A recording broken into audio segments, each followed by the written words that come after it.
From London to Land's End. By Daniel Defoe. By and 2 letters from the Journey Through England by a Gentleman. Castle and Company, Limited, London, Paris, New York and Melbourne. 1888. Limited. London, Paris, New York, Melbourne. Introduction. At the end of this book there are a couple of letters from a volume of the Travels in England, which were not by Defoe, although resembling Defoe's work so much in form and title, and so near to it in date of publication, that a volume of one book is often found taking the place of a volume of the other. A purchaser of Defoe's Travels in England has therefore to take care that he is not buying one of the mixed sets. Each of the 2 works describes England at the end of the first quarter of the 18th century. Our added descriptions of Bath, and of the journey by Chester to Holyhead, were published in 1722. Defoe's Journey from London to the Land's End was published in 1724, and both writers help us to compare the past with the present by their accounts of England as it was in the days of George I, more than 160 years ago. The days certainly are gone when, after a good haul of pilchards, 17 can be bought for a halfpenny, and 2 gentlemen and their servant can have them broiled at a tavern and dine on them for 3 farthings, dressing and all. In another of his journeys Defoe gives a seaside tavern bill, in which the charges were ridiculously small for everything except for bread. It was war-time, and the bread was the most costly item in the bill. In the earlier part of this account of the Journey from London to the Land's End, there is interest in the fresh memories of the rebuilding and planting at Hampton Court by William III and Queen Mary, the passing away, and in opinion of that day the surpassing, of Wolsey's palace there were none then to regret. A more characteristic feature in this letter will be found in the details of a project which Defoe says he had himself advocated before the Lord Treasurer Godolphin, for the settlement of poor refugees from the Palatinate upon land in the New Forest. Our friendly relations with the Palatinate had begun with the marriage of James I's eldest daughter to the Elector Palatine, who brought on himself much trouble by accepting the crown of Bohemia from the subjects of the Emperor Ferdinand II. As a Protestant prince allied by marriage to England, he drew from England's sympathies and ineffectual assistance. Many years afterwards, during the war with France in Queen Anne's time, the Allies were unprosperous in 1707, and Marshal Villars was victorious upon the Rhine. The pressure of public feeling on behalf of refugees from the Palatinate did not last long enough for any action to be taken. But if it had seemed well to the government to accept the project advocated by Defoe, we should have had a clearance of what is now the most beautiful part of the New Forest, near Lyndhurst, and in place of the little area that still preserves all the best features of forest land, we should have had a town of Englishmen descended from the latest of the German settlements upon our soil. Upon the political economy of Defoe's project, and the accuracy of his calculations, and the more or less resemblance of his scheme to the system of free grants of land in unsettled regions beyond the sea, each reader will speculate in his own way. There are interesting notes on the extent of the sheep farming upon the downs crossed in this journey. There is high praise of the ladies of Dorsetshire. There are some pleasant notes upon dialect, including the story, often quoted, of the schoolboy whom Defoe saw and heard reading his Bible in class, and while following every word and line with his eye, translating it as he went into his own way of speech. Thus he turned the 3rd verse of the 5th chapter of Solomon's Song. I have put off my coat, how shall I put it on? I have washed my feet, how shall I defile them? Into Chava doffed my coat, how shall I don't? Chava washed my feet, how shall I moil em? This is a good example of intelligent reading, for the boy took in the sense of the printed lines, and then made it his own by giving homely utterance to what he understood. Defoe tells in this letter several tales of the shore folk about the great storm of November, 1703, recollection of which Addison used effectively in the following year in his poem on the Battle of Blenheim. There was the sweeping away of the first Eddystone lighthouse, with the builder, confident in its strength, who had desired to be in it some night when the wind blew with unusual fury.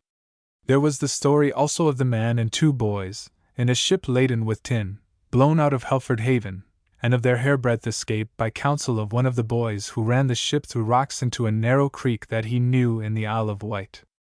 The form of the coast has been changed so much since 1703 by the beat of many storms, that it may be now impossible to know that little cove as the boy knew it. It must have been at the back of the island. Were the storm waves tossing then in Steephill Cove or Luckham Chine?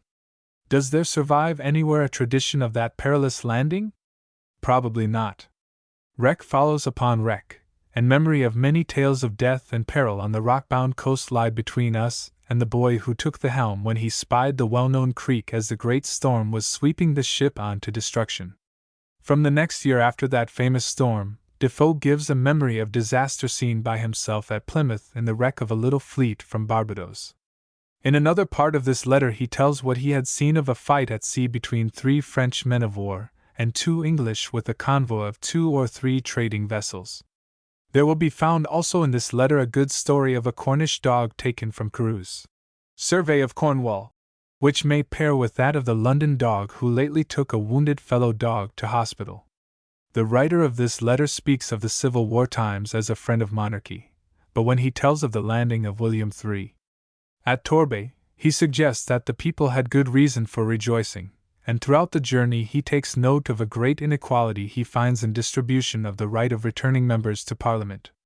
It is evident that he could propound a project for a Reform Bill, though he is careful so to describe England as to avoid giving offence to Englishmen of any party. The possibility of some change for the better here and there presents itself. Defoe glances and passes on. His theme is England and the English. He shows us, clearly and very simply, what he has seen of the social life and manners of the people, of the features of the land itself, and their relation to its industries, traces of the past, and prospects of the future, shepherds, fishermen, merchants, catching of salmon peel in mill weirs, and catching of husbands at provincial assemblies, with whatever else he found worth friendly observation. H.M. From London to Land's End. Sir, I find so much left to speak of, and so many things to say in every part of England, that my journey cannot be barren of intelligence which way soever I turn. No, though I were to oblige myself to say nothing of anything that had been spoken of before. I intended once to have gone due west this journey, but then I should have been obliged to crowd my observations so close, to bring Hampton Court, Windsor, Blenheim, Oxford, the Bath and Bristol all into one letter, all those remarkable places lying in a line, as it were, in one point of the compass, as to have made my letter too long, or my observations too light and superficial, as others have done before me. This letter will divide the weighty task, and consequently make it sit lighter on the memory, be pleasanter to the reader, and make my progress the more regular. I shall therefore take in Hampton Court and Windsor in this journey, the first at my setting out, and the last at my return, and the rest as their situation demands. As I came down from Kingston, in my last circuit, by the south bank of the Thames, on the Surrey side of the river, so I go up to Hampton Court now on the north bank, and on the Middlesex side, which I mention, because, as the sides of the country bordering on the river lie parallel, so the beauty of the country, the pleasant situations, the glory of innumerable fine buildings, noblemen's and gentlemen's houses, and citizens' retreats, are so equal a match to what I had described on the other side that one knows not which to give the preference to, but as I must speak of them again, when I come to write of the county of Middlesex, which I have now purposely omitted, so I pass them over here, except the Palace of Hampton only, which I mentioned in Middlesex, for the reasons above. Hampton Court lies on the north bank of the River Thames, about 2 small miles from Kingston, and on the road from Staines to Kingston Bridge, so that the road straightening the parks a little, they were obliged to part the parks, and leave the paddock and the great park part on the other side the road, a testimony of that just regard that the kings of England always had, and still have, to the common good, and to the service of the country, that they would not interrupt the course of the road, or cause the poor people to go out of the way of their business to or from the markets and fairs, for any pleasure of their own whatsoever. The Palace of Hampton Court was first founded and built from the ground by that great statesman and favourite of King Henry VIII, Cardinal Wolsey, and if it be a just observation anywhere, as is made from the situation of the old abbeys and monasteries, the clergy were excellent judges of the beauty and pleasantness of the country, and chose always to plant in the best. I say, if it was a just observation in any case. It was in this, for if there be a situation on the whole river between Staines Bridge and Windsor Bridge pleasanter than another, it is this of Hampton, close to the river, yet not offended by the rising of its waters and floods or storms, near to the reflux of the tides, but not quite so near as to be affected with any foulness of the water which the flowing of the tides generally is the occasion of. The gardens extend almost to the bank of the river, yet are never overflowed, nor are there any marshes on either side the river to make the water stagnate, or the air unwholesome on that account. The river is high enough to be navigable, and low enough to be a little pleasantly rapid, so that the stream looks always cheerful, not slow and sleeping, like a pond. This keeps the waters always clear and clean, the bottom in view, the fish playing and in sight, and in a word, it has everything that can make an inland, or, as I may call it, a country, river pleasant and agreeable. I shall sing you no songs here of the river in the first person of a water nymph, a goddess, and I know not what, according to the humor of the ancient poets. I shall talk nothing of the marriage of old Isis, the male river, with the beautiful Thame, the female river, a whimsy as simple as the subject was empty. But I shall speak of the river as occasion presents, as it really is made glorious by the splendor of its shores, gilded with noble palaces, strong fortifications, large hospitals,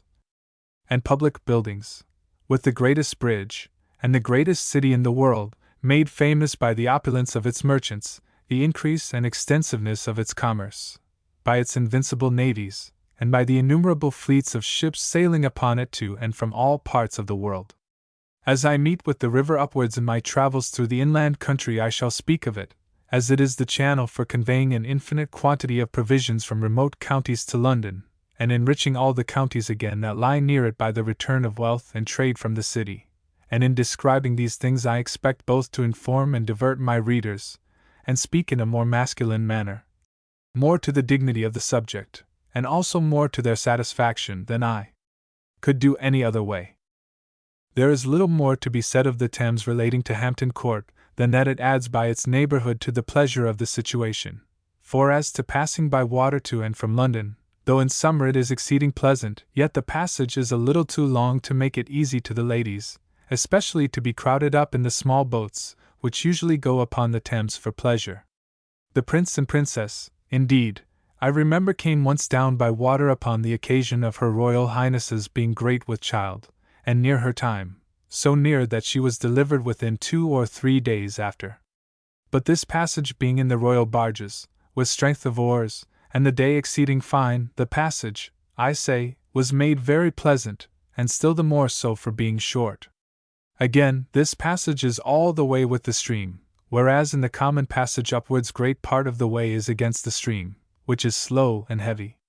But be the going and coming how it will by water, it is an exceeding pleasant passage by land, whether we go by the Surrey side or the Middlesex side of the water, of which I shall say more in its place. The situation of Hampton Court being thus mentioned, and its founder, it is to be mentioned next that it fell to the Crown in the forfeiture of His Eminence the Cardinal, when the King seized his effects and estate, by which this and Whitehall, another house of his own building also, came to King Henry VIII. 2 palaces fit for the kings of England, erected by one cardinal, are standing monuments of the excessive pride as well as the immense wealth of that prelate, who knew no bounds of his insolence and ambition till he was overthrown at once by the displeasure of his master. Whoever knew Hampton Court before it was begun to be rebuilt, or altered by the late King William, must acknowledge it was a very complete palace before, and fit for a king, and though it might not, according to the modern method of building or of gardening, pass for a thing exquisitely fine, yet it had this remaining to itself, and perhaps peculiar, namely, that it showed a situation exceedingly capable of improvement, and of being made one of the most delightful palaces in Europe. This Her Majesty Queen Mary was so sensible of, that, while the King had ordered the pulling down the old apartments, and building it up in that most beautiful form which we see them now appear in, Her Majesty, impatient of enjoying so agreeable a retreat, fixed upon a building formerly made use of chiefly for landing from the river, and therefore called the Water Galley, and here, as if she had been conscious that she had but a few years to enjoy it, she ordered all the little neat curious things to be done which suited her own conveniences, and made it the pleasantest little thing within doors that could possibly be made, though its situation being such as it could not be allowed to stand after the great building was finished. We now see no remains of it. The Queen had here her gallery of beauties, being the pictures at full length of the principal ladies attending upon Her Majesty, or who were frequently in her retinue, and this was the more beautiful sight because the originals were all in being, and often to be compared with their pictures. Her Majesty had here a fine apartment, with a set of lodgings for her private retreat only, but most exquisitely furnished, particularly a fine chintz bed, then a great curiosity, another of her own work while in Holland, very magnificent, and several others. And here was also Her Majesty's fine collection of Delft ware, which indeed was very large and fine, and here was also a vast stock of fine china ware, the like whereof was not then to be seen in England. The long gallery, as above, was filled with this china, and every other place where it could be placed with advantage. The Queen had here also a small bathing room, made very fine, suited either to hot or cold bathing, as the season should invite, also a dairy, with all its conveniences, in which Her Majesty took great delight. All these things were finished with expedition, that here their Majesties might repose while they saw the main building go forward. While this was doing, the gardens were laid out, the plan of them devised by the King himself, and especially the amendments and alterations were made by the King or the Queen's particular special command, or by both, for their Majesties agreed so well in their fancy, and had both so good judgment in the just proportions of things, which are the principal beauties of a garden, that it may be said they both ordered everything that was done. Here the fine parcel of limes which formed the semicircle on the south front of the house by the iron gates, looking into the park, were by the dexterous hand of the head gardener removed, after some of them had been almost 30 years planted in other places, though not far off. I know the King of France in the decoration of the gardens of Versailles had oaks removed, which by their dimensions must have been above 100 years old, and yet were taken up with so much art, and by the strength of such engines, by which such a monstrous quantity of earth was raised with them, that the trees could not feel their remove, that is to say, their growth was not at all hindered. This, I confess, makes the wonder much the less in those trees at Hampton Court Gardens, but the performance was not the less difficult or nice, however, in these, and they thrived perfectly well. While the gardens were thus laid out, the King also directed the laying the pipes for the fountains and jet d'eaux, and particularly the dimensions of them, and what quantity of water they should cast up, and increased the number of them after the first design. The ground on the side of the other front has received some alterations since the taking down the water galley, but not that part immediately next the lodgings. The orange trees and fine Dutch bays are placed within the arches of the building under the first floor, so that the lower part of the house was all one as a greenhouse for some time. Here stand advanced, on 2 pedestals of stone, 2 marble vases or flower pots of most exquisite workmanship, the one done by an Englishman, and the other by a German. It is hard to say which is the best performance, though the doing of it was a kind of trial of skill between them, but it gives us room, without any partiality, to say they were both masters of their art. The parterre on that side descends from the terrace walk by steps, and on the left a terrace goes down to the water side, from which the garden on the eastward front is overlooked, and gives a most pleasant prospect. The fine scrolls and bordure of these gardens were at first edged with box, but on the Queen's disliking the smell those edgings were taken up, but have since been planted again, at least, in many places, nothing making so fair and regular an edging as box, or is so soon brought to its perfection.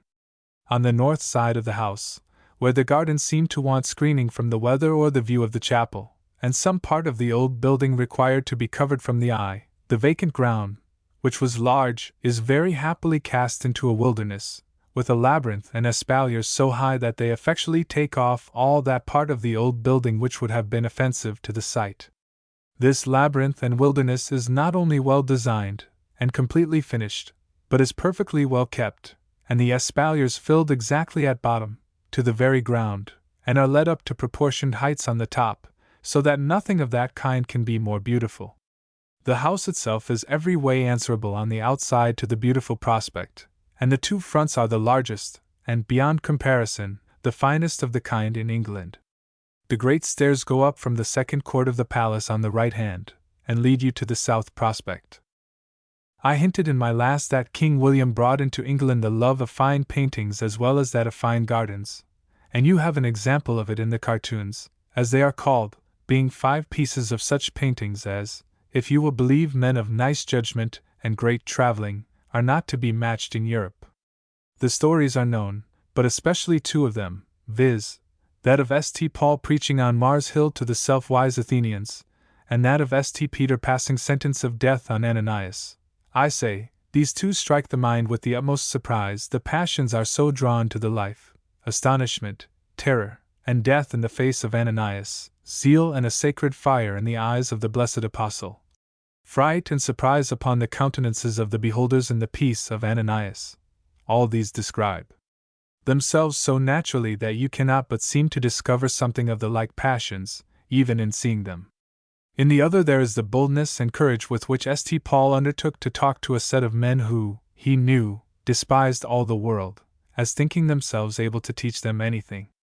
In the audience there is anticipating pride and conceit in some, a smile or fleer of contempt in others, but a kind of sensible conviction, though crushed in its beginning, on the faces of the rest, and all together appear confounded, but have little to say, and know nothing at all of it. They gravely put him off to hear him another time. All these are seen here in the very dress of the face, that is, the very countenances which they hold while they listen to the new doctrine which the apostle preached to a people at that time ignorant of it. The other of the cartoons are exceeding fine, but I mention these as the particular 2 which are most lively, which strike the fancy the soonest at first view. It is reported, but with what truth I know not, that the late French king offered 100,000 Louis d'ors for these pictures, but this, I say, is but a report. The king brought a great many other fine pieces to England, and with them the love of fine paintings so universally spread itself among the nobility and persons of figure all over the kingdom that it is incredible what collections have been made by English gentlemen since that time, and how all Europe has been rummaged, as we may say, for pictures to bring over hither, where for 20 years they yielded the purchasers, such as collected them for sale, immense profit. But the rates are abated since that, and we begin to be glutted with the copies and frauds of the Dutch and Flemish painters who have imposed grossly upon us. But to return to the palace of Hampton Court. Queen Mary lived not to see it completely finished, and her death, with the other difficulties of that reign, put a stop to the works for some time till the king, reviving his good liking of the place, set them to work again, and it was finished as we see it. But I have been assured that had the peace continued,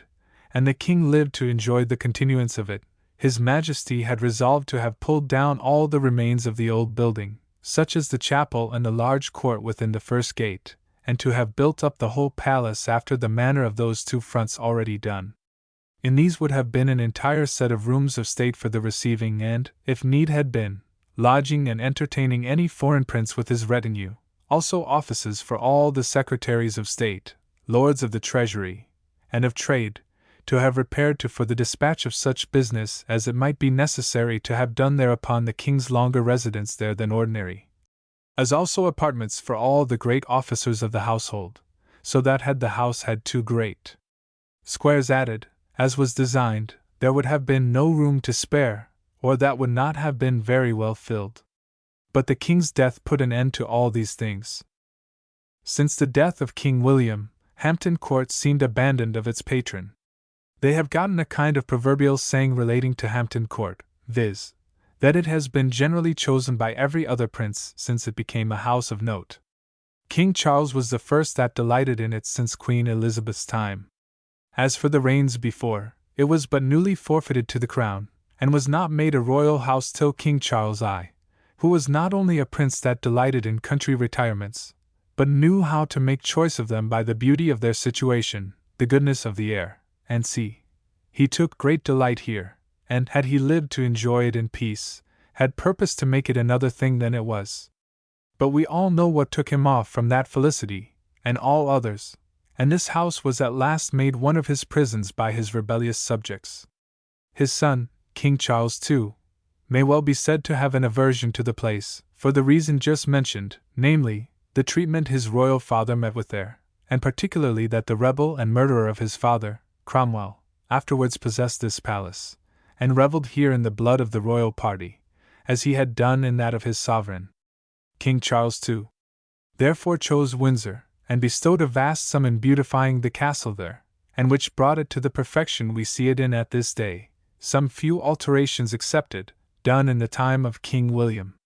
King William, for King James is not to be named as to his choice of retired palaces, his delight running quite another way. I say, King William fixed upon Hampton Court, and it was in his reign that Hampton Court put on new clothes, and being dressed gay and glorious, made the figure we now see it in.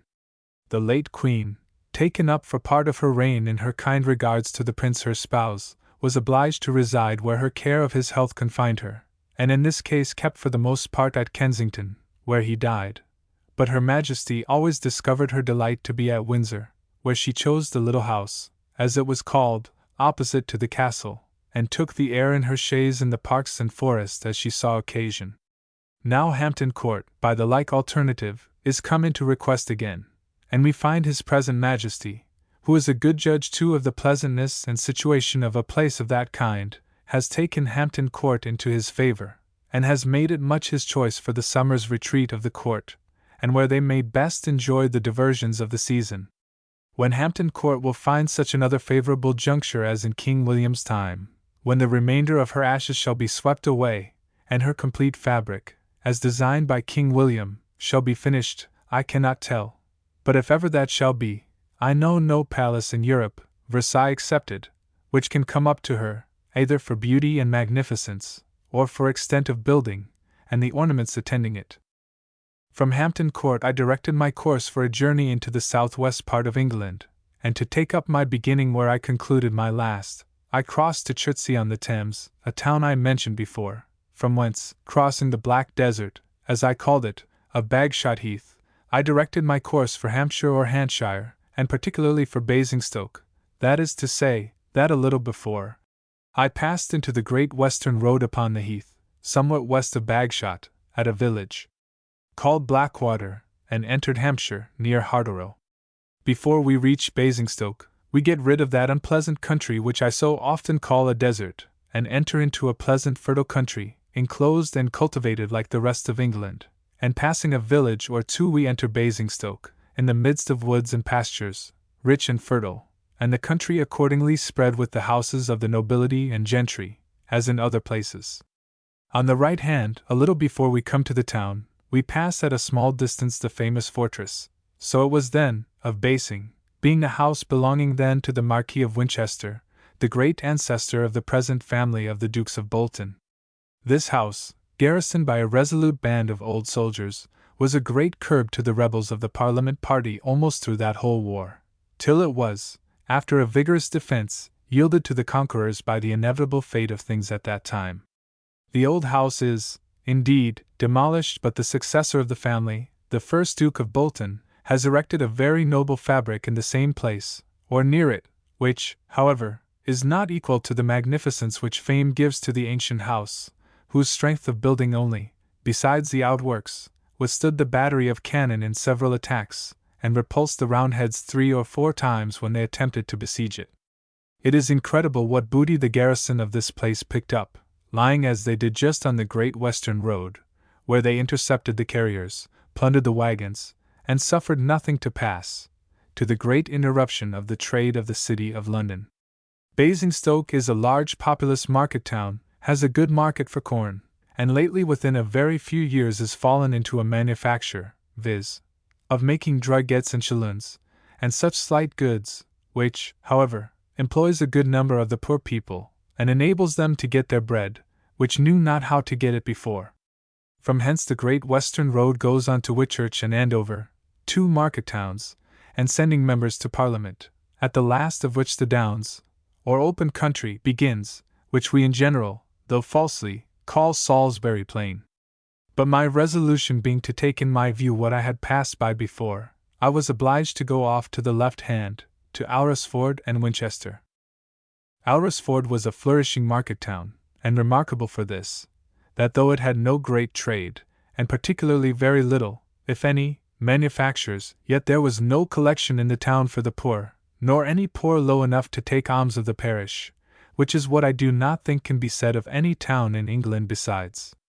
But this happy circumstance, which so distinguished Alresford from all her neighbours, was brought to an end in the year, when by a sudden and surprising fire the whole town, with both the church and the market house, was reduced to a heap of rubbish, and except a few poor huts at the remotest ends of the town, not a house left standing. The town is since that very handsomely rebuilt, and the neighboring gentlemen contributed largely to the relief of the people, especially by sending in timber towards their building. Also their market house is handsomely built, but the church not yet, though we hear there is a fund raising likewise for that. Here is a very large pond, or lake of water, kept up to a head by a strong battered doe, or dam, which the people tell us was made by the Romans, and that it is to this day part of the great Roman highway which leads from Winchester to Alton, and, as it is supposed, went on to London, though we nowhere see any remains of it, except between Winchester and Alton, and chiefly between this town and Alton. Near this town, a little northwest, the Duke of Bolton has another seat, which, though not large, is a very handsome beautiful palace, and the gardens not only very exact, but very finely situate, the prospect and vistas noble and great, and the whole very well kept. From hence, at the end of 7 miles over the downs, we come to the very ancient city of Winchester, not only the great church, which is so famous all over Europe, and has been so much talked of, but even the whole city has at a distance the face of venerable, and looks ancient afar off. And yet here are many modern buildings too, and some very handsome, as the college schools, with the bishop's palace, built by Bishop Morley since the late wars, the old palace of the bishop having been ruined by that known church incendiary Sir William Waller and his crew of plunderers, who, if my information is not wrong, as I believe it is not, destroyed more monuments of the dead, and defaced more churches, than all the Roundheads in England beside. This church, and the schools also, are accurately described by several writers, especially by the Monasticon, where their antiquity and original is fully set forth. The outside of the church is as plain and coarse as if the founders had abhorred ornaments, or that William of Wykeham had been a Quaker, or at least a Quietist. There is neither statue, nor a niche for a statue, to be seen on all the outside, no carved work, no spires, towers, pinnacles, balustrades, or anything, but mere walls, buttresses, windows, and coigns necessary to the support and order of the building. It has no steeple, but a short tower covered flat, as if the top of it had fallen down, and it had been covered in haste to keep the rain out till they had time to build it up again. But the inside of the church has many very good things in it, and worth observation. It was for some ages the burying place of the English Saxon kings, whose relics, at the repair of the church, were collected by Bishop Fox, and being put together into large wooden chests lined with lead were again interred at the foot of the great wall in the choir, 3 on one side, and 3 on the other, with an account whose bones are in each chest. Whether the division of the relics might be depended upon, has been doubted, but is not thought material, so that we do but believe they are all there. The choir of the church appears very magnificent, the roof is very high, and the Gothic work in the arched part is very fine, though very old. The painting in the windows is admirably good, and easy to be distinguished by those that understand those things. The steps ascending to the choir make a very fine show, having the statues of King James and his son King Charles, in copper, finely cast, the first on the right hand, and the other on the left, as you go up to the choir. The choir is said to be the longest in England, and as the number of prebendaries, canons, and are many, it required such a length. The ornaments of the choir are the effects of the bounty of several bishops. The fine altar, the noblest in England by much, was done by Bishop Morley. The roof and the coat of arms of the Saxon and Norman kings were done by Bishop Fox, and the fine throne for the bishop in the choir was given by Bishop Mew in his lifetime. And it was well it was, for if he had ordered it by will, there is reason to believe it had never been done, that reverend prelate, notwithstanding he enjoyed so rich a bishopric, scarce leaving money enough behind him to pay for his coffin. There are a great many persons of rank buried in this church, besides the Saxon kings mentioned above, and besides several of the most eminent bishops of the see. Just under the altar lies a son of William the Conqueror, without any monument, and behind the altar, under a very fine and venerable monument, lies the famous Lord Treasurer Weston, late Earl of Portland, Lord High Treasurer of England under King Charles I.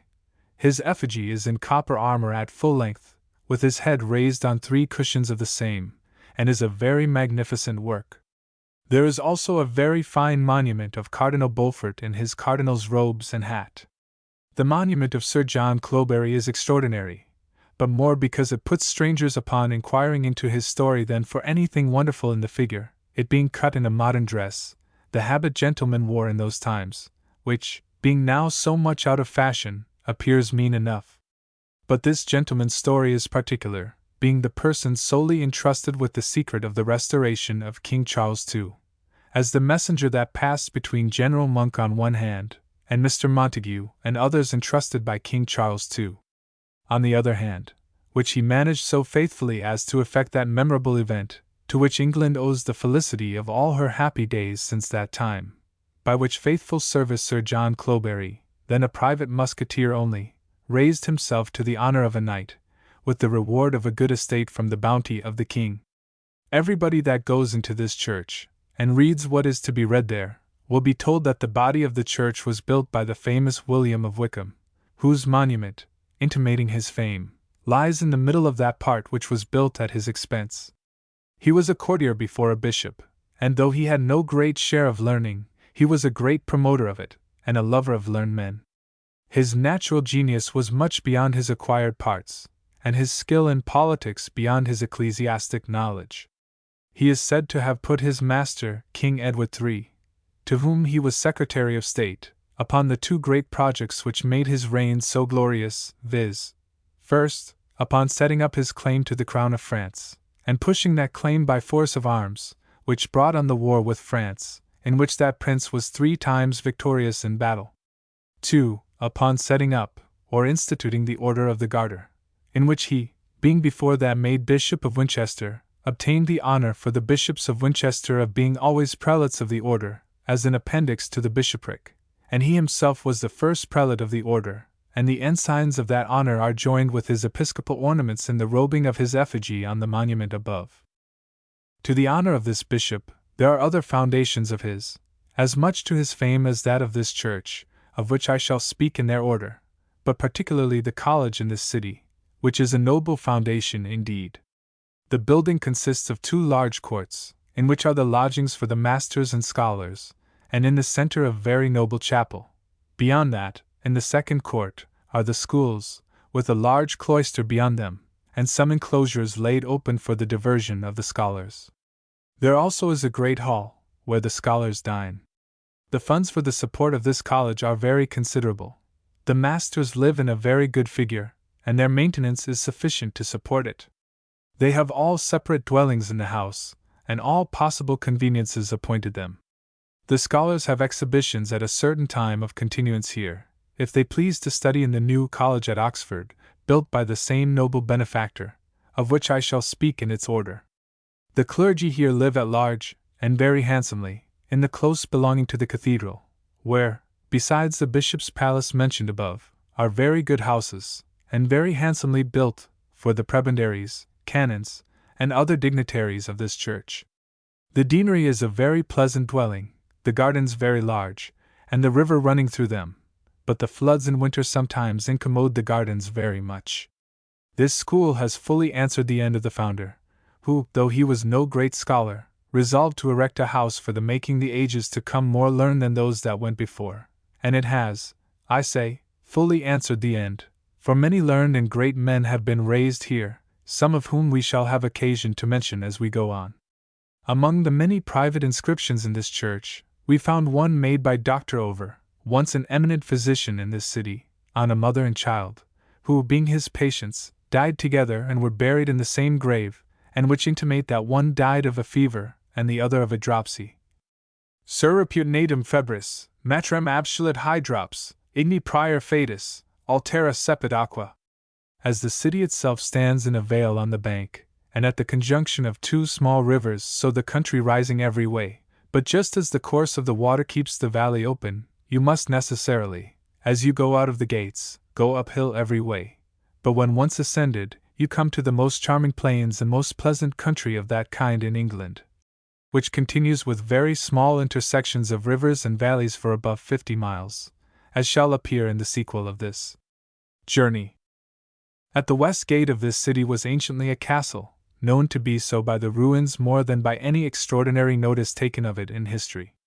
What they say of it, that the Saxon kings kept their court here, is doubtful, and must be meant of the West Saxons only.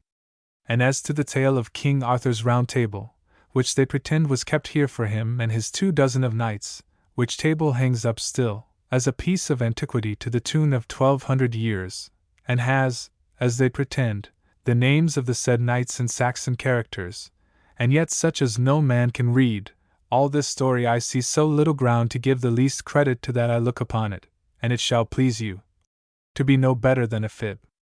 Where this castle stood, or whatever else it was, for some say there was no castle there, the late King Charles II marked out a very noble design, which, had he lived, would certainly have made that part of the country the Newmarket of the ages to come, for the country hereabout far excels that of Newmarket Heath for all kinds of sport and diversion fit for a prince, nobody can dispute. And as the design included a noble palace, sufficient, like Windsor, for a summer residence of the whole court, it would certainly have diverted the king from his cursory journeys to Newmarket. The plan of this house has received several alterations, and as it is never like to be finished, it is scarce worth recording the variety. The building is begun, and the front next the city carried up to the roof and covered, but the remainder is not begun. There was a street of houses designed from the gate of the palace down to the town, but it was never begun to be built. The park marked out was exceeding large, near 10 miles in circumference, and ended west upon the open downs, in view of the town of Stockbridge. This house was afterwards settled, with a royal revenue also, as an upponage, established by Parliament, upon Prince George of Denmark for his life, in case he had outlived the Queen. But His Royal Highness dying before Her Majesty, all hope of seeing this design perfected, or the house finished, is now vanished. I cannot omit that there are several public edifices in this city and in the neighborhood, as the hospitals and the building adjoining near the east gate, and towards the north a piece of an old monastery undemolished, and which is still preserved to the religion, being the residence of some private Roman Catholic gentlemen, where they have an oratory, and, as they say, live still according to the rules of St. Benedict. This building is called Hyde House, and as they live very usefully, and to the highest degree obliging among their neighbors, they meet with no obstruction or disturbance from anybody. Winchester is a place of no trade other than is naturally occasioned by the inhabitants of the city and neighboring villages one with another. Here is no manufacture, no navigation. There was indeed an attempt to make the river navigable from Southampton, and it was once made practicable, but it never answered the expense so as to give encouragement to the undertakers. Here is a great deal of good company, and abundance of gentry being in the neighborhood, it adds to the sociableness of the place.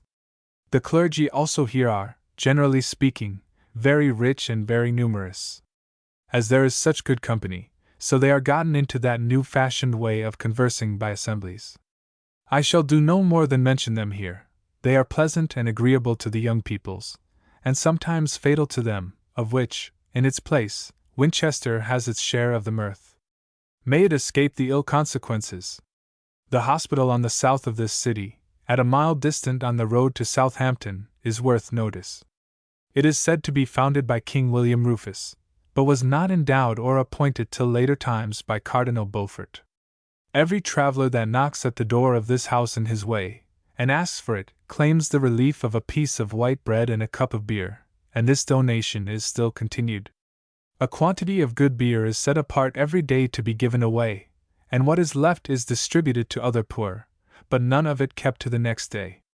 How the revenues of this hospital, which should maintain the master and 30 private gentlemen, whom they call fellows, but ought to call brothers, is now reduced to maintain only 14, while the master lives in a figure equal to the best gentleman in the country, would be well worth the inquiry of a proper visitor, if such can be named. It is a thing worthy of complaint when public charities, designed for the relief of the poor, are embezzled and depredated by the rich, and turn to the support of luxury and pride. From Winchester is about 25 miles, and over the most charming plains that can anywhere be seen, far, in my opinion, excelling the plains of Mecca, we come to Salisbury. The vast flocks of sheep which one everywhere sees upon these downs, and the great number of those flocks, is a sight truly worth observation. It is ordinary for these flocks to contain from 3,000 to 5,000 in a flock, and several private farmers hereabouts have 2 or 3 such flocks. But it is more remarkable still how a great part of these downs comes, by a new method of husbandry, to be not only made arable, which they never were in former days, but to bear excellent wheat, and great crops, too, though otherwise poor barren land, and never known to our ancestors to be capable of any such thing. Nay, they would perhaps have laughed at any one that would have gone about to plough up the wild downs and hills where the sheep were wont to go. But experience has made the present age wiser and more skillful in husbandry, for by only folding the sheep upon the ploughed lands, those lands which otherwise are barren, and where the plough goes within 3 or 4 inches of the solid rock of chalk, are made fruitful and bear very good wheat, as well as rye and barley. I shall say more of this when I come to speak of the same practice farther in the country. This plain country continues in length from Winchester to Salisbury, 25 miles, from thence to Dorchester, 22 miles, thence to Weymouth, 6 miles, so that they lie near 50 miles in length and breadth. They reach also in some places 35 to 40 miles. They who would make any practicable guess at the number of sheep usually fed on these downs may take it from a calculation made, as I was told, at Dorchester, that there were 600,000 sheep fed within 6 miles of that town, measuring every way round and the town in the center. As we passed this plain country, we saw a great many old camps, as well Roman as British, and several remains of the ancient inhabitants of this kingdom, and of their wars, battles, entrenchments, encampments, buildings, and other fortifications, which are indeed very agreeable to a traveler that has read anything of the history of the country. Old Sarum is as remarkable as any of these, where there is a double entrenchment, with a deep graff or ditch to either of them, the area about 100 yards in diameter, taking in the whole crown of the hill, and thereby rendering the ascent very difficult. Near this there is one farmhouse, which is all the remains I could see of any town in or near the place, for the encampment has no resemblance of a town, and yet this is called the borough of Old Sarum, and sends 2 members to Parliament. Whom those members can justly say they represent would be hard for them to answer. Some will have it that the old city of Sorbiodunum or Salisbury stood here, and was afterwards, for I know not what reasons, removed to the low marshy grounds among the rivers, where it now stands. But as I see no authority for it other than mere tradition, I believe my share of it, and take it ad referendum. Salisbury itself is indeed a large and pleasant city, though I do not think it at all the pleasanter for that which they boast so much of, namely, the water running through the middle of every street, or that it adds anything to the beauty of the place, but just the contrary. It keeps the streets always dirty, full of wet and filth and weeds, even in the middle of summer. The city is placed upon the confluence of 2 large rivers, the Avon and the Willy, either of them considerable rivers, but very large when joined together, and yet larger when they receive a 3rd river, viz., the Natter, which joins them near Clarendon Park, about 3 miles below the city. Then, with a deep channel and a current less rapid, they run down to Christchurch, which is their port, and where they empty themselves into the sea. From that town upwards towards Salisbury they are made navigable to within 2 miles, and might be so quite into the city, were it not for the strength of the stream. As the city of Winchester is a city without trade, that is to say, without any particular manufactures, so this city of Salisbury and all the county of Wilts, of which it is the capital, are full of a great variety of manufactures, and those some of the most considerable in England, namely, the clothing trade and the trade of flannels, druggettes, and several other sorts of manufactures, of which in their order. The city of Salisbury has 2 remarkable manufactures carried on in it, and which employ the poor of great part of the country round, namely, fine flannels, and long cloths for the Turkey trade, called Salisbury whites. The people of Salisbury are gay and rich, and have a flourishing trade, and there is a great deal of good manners and good company among them, I mean, among the citizens, besides what is found among the gentlemen, for there are many good families in Salisbury besides the citizens. This society has a great addition from the close, that is to say, the circle of ground walled in adjacent to the cathedral, in which the families of the prebendaries and commons, and others of the clergy belonging to the cathedral, have their houses, as is usual in all cities, where there are cathedral churches. These are so considerable here, and the place so large, that it is, as it is called in general, like another city. The cathedral is famous for the height of its spire, which is without exception the highest and the handsomest in England, being from the ground 410 feet, and yet the walls so exceeding thin that at the upper part of the spire, upon a view made by the late Sir Christopher Wren, the wall was found to be less than 5 inches thick, upon which a consultation was had whether the spire, or at least the upper part of it, should be taken down, it being supposed to have received some damage by the great storm in the year 1703, but it was resolved in the negative, and Sir Christopher ordered it to be so strengthened with bands of iron plates as has effectually secured it, and I have heard some of the best architects say it is stronger now than when it was first built. They tell us here long stories of the great art used in laying the first foundation of this church, the ground being marshy and wet, occasioned by the channels of the rivers, that it was laid upon piles, according to some, and upon woolpacks, according to others. But this is not supposed by those who know that the whole country is one rock of chalk, even from the tops of the highest hills to the bottom of the deepest rivers. They tell us this church was 40 years a building, and cost an immense sum of money, but it must be acknowledged that the inside of the work is not answerable in the decoration of things to the workmanship without.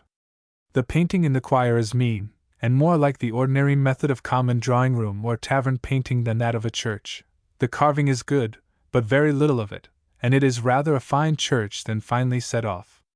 The ordinary boast of this building, that there were as many gates as months, as many windows as days, as many marble pillars as hours in the year, is now no recommendation at all. However, the mention of it must be preserved. As many days as in one year there be, so many windows in one church we see, as many marble pillars there appear as there are hours throughout the fleeting year, as many gates as moons one year do view, strange tale to tell, yet not more strange than true. There are, however, some very fine monuments in this church, particularly one belonging to the noble family of Seymours, since Dukes of Somerset, and ancestors of the present flourishing family, which on a most melancholy occasion has been now lately opened again to receive the body of the late Duchess of Somerset, the happy consort for almost 40 years of his Grace the present Duke, an only daughter and heiress of the ancient and noble family of Percy, Earls of Northumberland, whose great estate she brought into the family of Somerset, who now enjoy it. With her was buried at the same time her Grace's daughter the Marchioness of Caermarthen, being married to the Marquis of Caermarthen, son and heir apparent to the Lord of Leeds, who died for grief at the loss of the Duchess her mother, and was buried with her, also her second son, the Duke Percy Somerset, who died a few months before, and had been buried in the Abbey Church of Westminster, but was ordered to be removed and laid here with the ancestors of his house. And I hear his Grace designs to have a yet more magnificent monument erected in this cathedral for them, just by the other which is there already. How the Dukes of Somerset came to quit this church for their burying place, and be laid in Westminster Abbey, that I know not, but it is certain that the present Duke has chosen to have his family laid here with their ancestors, and to that end has caused the corpse of his son, the Lord Percy, as above, and one of his daughters, who had been buried in the abbey, to be removed and brought down to this vault, which lies in that they call the Virgin Mary's Chapel, behind the altar. There is, as above, a noble monument for a late Duke and Duchess of Somerset in the place already, with their portraits at full length, their heads lying upon cushions, the whole perfectly well wrought in fine polished Italian marble, and their sons kneeling by them. Those I suppose to be the father of the great Duke of Somerset, uncle to King Edward IV. But after this the family lay in Westminster Abbey, where there is also a fine monument for that very Duke who was beheaded by Edward VI, and who was the great patron of the Reformation. Among other monuments of noble men in this cathedral they show you one that is very extraordinary, and to which there hangs a tale. There was in the reign of Philip and Mary a very unhappy murder committed by the then Lord Stoughton, or Storton, a family since extinct, but well known till within a few years in that country. This Lord Stourton being guilty of the said murder, which also was aggravated with very bad circumstances, could not obtain the usual grace of the crown, viz., to be beheaded, but Queen Mary positively ordered that, like a common malefactor, he should die at the gallows. After he was hanged, his friends desiring to have him buried at Salisbury, the bishop would not consent that he should be buried in the cathedral unless, as a farther mark of infamy, his friends would submit to this condition, viz., that the silken halter in which he was hanged should be hanged up over his grave in the church as a monument of his crime, which was accordingly done, and there it is to be seen to this day. The putting this halter up here was not so wonderful to me as it was that the posterity of that lord, who remained in good rank some time after, should never prevail to have that mark of infamy taken off from the memory of their ancestor. There are several other monuments in this cathedral, as particularly of two noblemen of ancient families in Scotland, one of the name of Hay, and one of the name of Gordon, but they give us nothing of their history, so that we must be content to say there they lie, and that is all.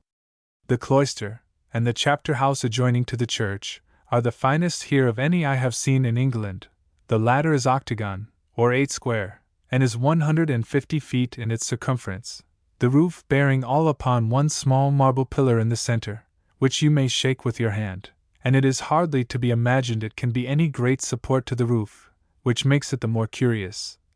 It is not indeed to be matched, I believe, in Europe.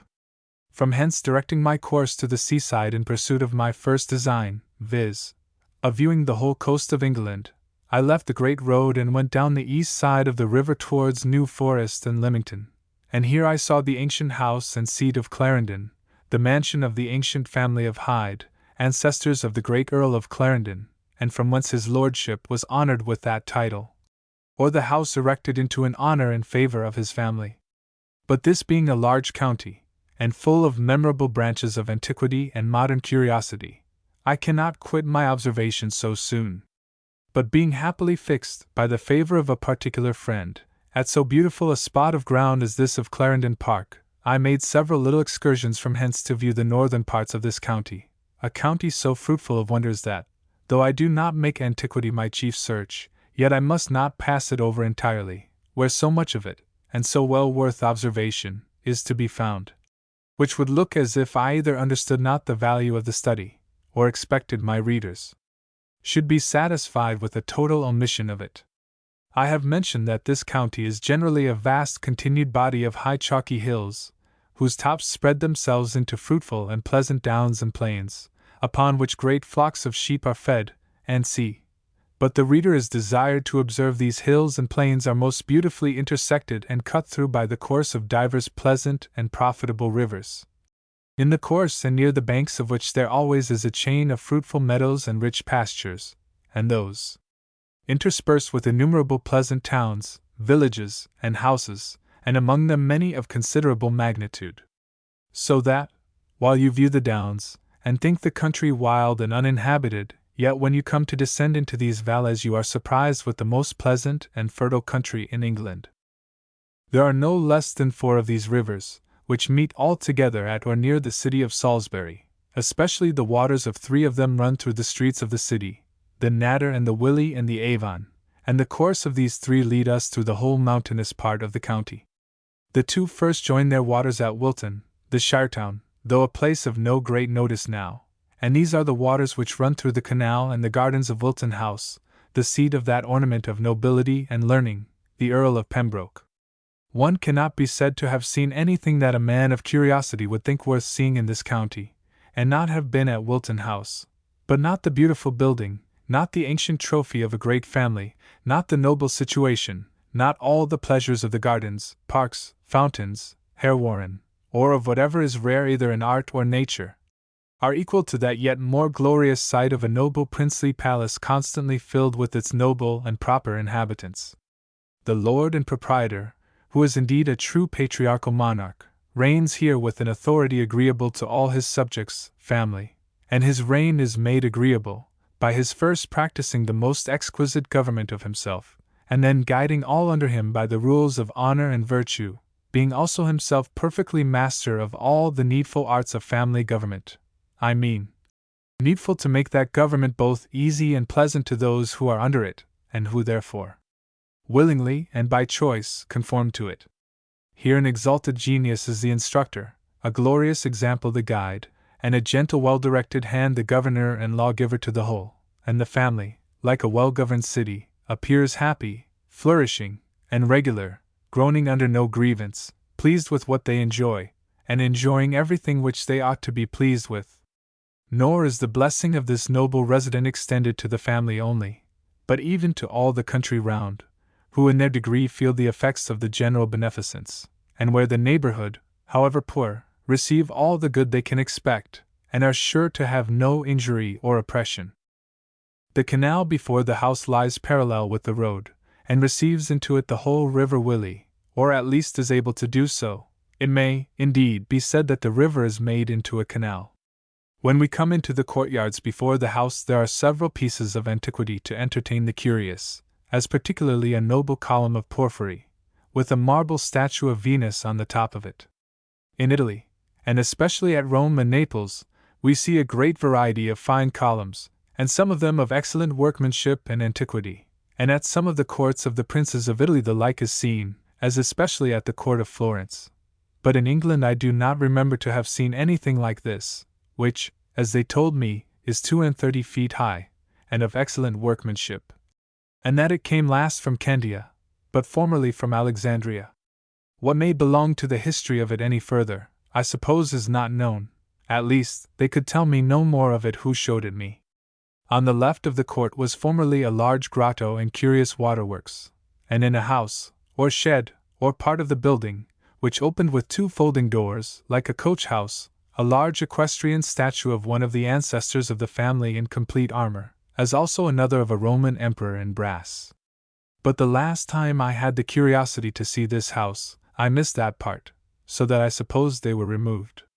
As the present Earl of Pembroke, the lord of this fine palace, is a nobleman of great personal merit many other ways, so he is a man of learning and reading beyond most men of his lordship's high rank in this nation, if not in the world, and as his reading has made him a master of antiquity, and judge of such pieces of antiquity as he has had opportunity to meet with in his own travels and otherwise in the world, so it has given him a love of the study, and made him a collector of valuable things, as well in painting as in sculpture, and other excellences of art, as also of nature, insomuch that Wilton House is now a mere museum, or a chamber of rarities, and we meet with several things there which are to be found nowhere else in the world. As his lordship is a great collector of fine paintings, so I know no nobleman's house in England so prepared, as if built on purpose, to receive them. The largest and the finest pieces that can be imagined extant in the world might have found a place here capable to receive them. I say they might have found, as if they could not now, which is in part true, for at present the whole house is so completely filled that I see no room for any new piece to crowd in without displacing some other fine piece that hung there before. As for the value of the piece that might so offer to succeed the displaced, that the great judge of the whole collection, the Earl himself, must determine, and as his judgment is perfectly good, the best picture would be sure to possess the place. In a word, here is without doubt the best, if not the greatest, collection of rarities and paintings that are to be seen together in any one nobleman's or gentleman's house in England. The piece of our Saviour washing his disciples' feet, which they show you in one of the first rooms you go into, must be spoken of by everybody that has any knowledge of painting, and is an admirable piece indeed. You ascend the great staircase at the upper end of the hall, which is very large. At the foot of the staircase you have a Bacchus as large as life, done in fine Peloponnesian marble, carrying a young Bacchus on his arm, the young one eating grapes, and letting you see by his countenance that he is pleased with the taste of them. Nothing can be done finer, or more lively represent the thing intended, namely, the gust of the appetite, which if it be not a passion, it is an affection which is as much seen in the countenance, perhaps more than any other. One ought to stop every 2 steps of this staircase, as we go up, to contemplate the vast variety of pictures that cover the walls, and of some of the best masters in Europe, and yet this is but an introduction to what is beyond them. When you are entered the apartments, such variety seizes you every way that you scarce know to which hand to turn yourself. First, on one side you see several rooms filled with paintings as before, all so curious, and the variety such, that it is with reluctance that you can turn from them. While looking another way you are called off by a vast collection of busts and pieces of the greatest antiquity of the kind, both Greek and Romans. Among these there is one of the Roman Emperor Marcus Aurelius in basso relievo. I never saw anything like what appears here, except in the Chamber of Rarities at Munich in Bavaria. Passing these, you come into several large rooms, as if contrived for the reception of the beautiful guests that take them up. One of these is near 70 feet long, and the ceiling 26 feet high, with another adjoining of the same height and breadth, but not so long. Those together might be called the Great Gallery of Wilton, and might vie for paintings with the Gallery of Luxembourg, in the Faubourg of Paris. These 2 rooms are filled with the family pieces of the House of Herbert, most of them by Lilly or Van Dyck, and one in particular outdoes all that I ever met with, either at home or abroad. It is done, as was the mode of painting at that time, after the manner of a family piece of King Charles I, with his queen and children, which before the burning of Whitehall I remember to hang at the east end of the long gallery in the palace.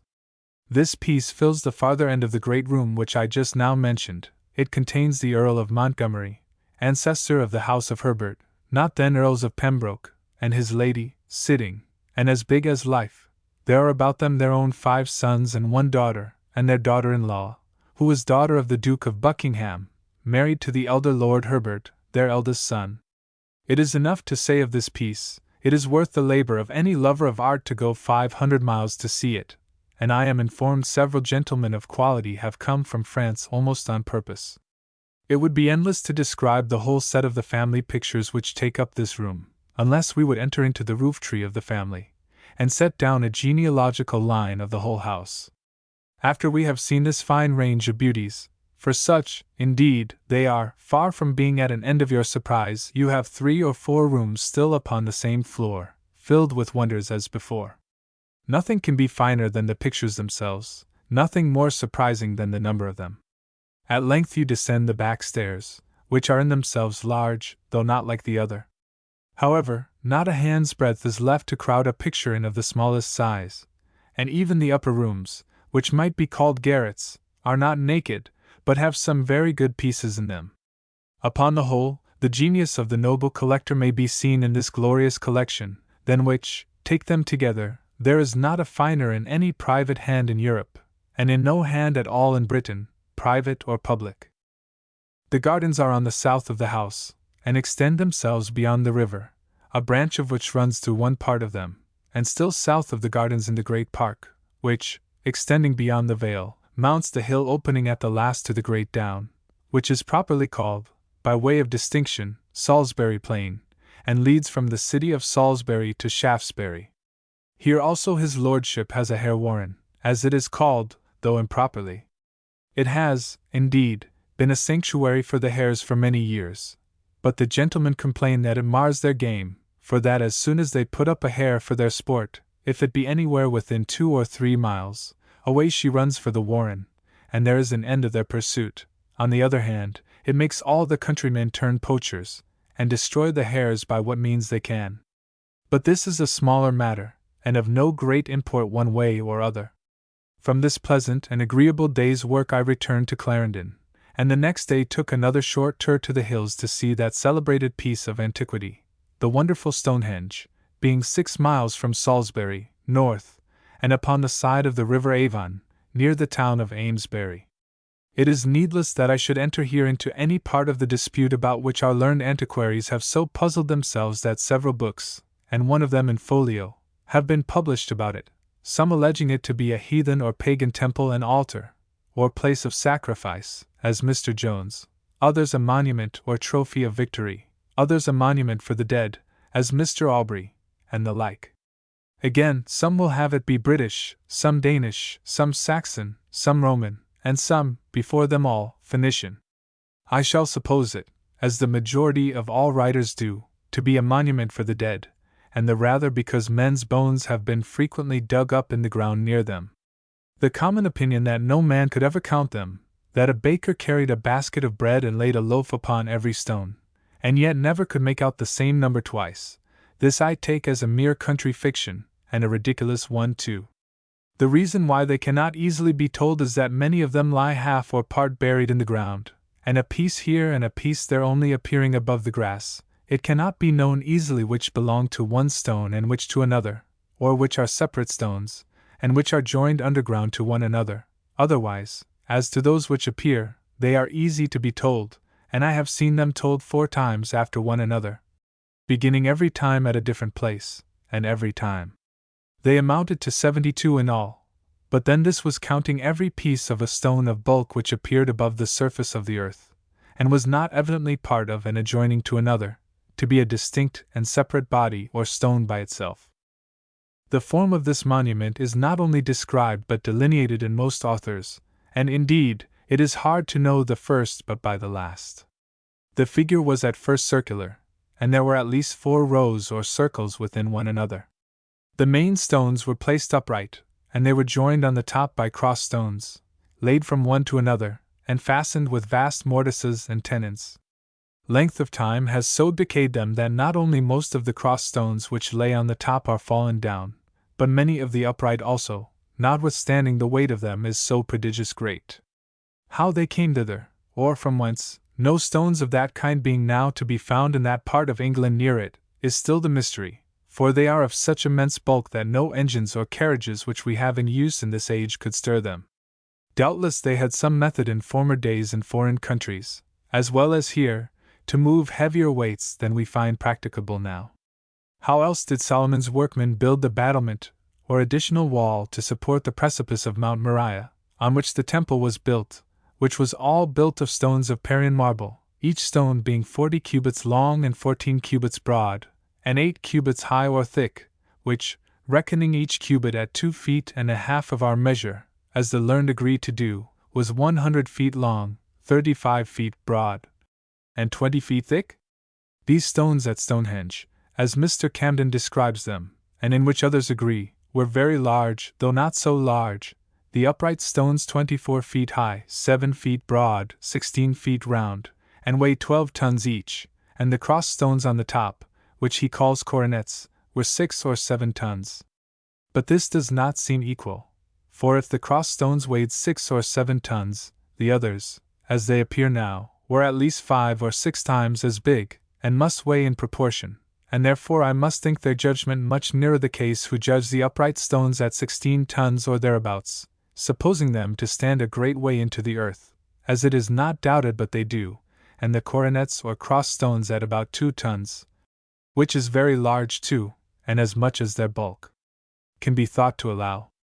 Upon the whole, we must take them as our ancestors have done, namely, for an erection or building so ancient that no history has handed down to us the original.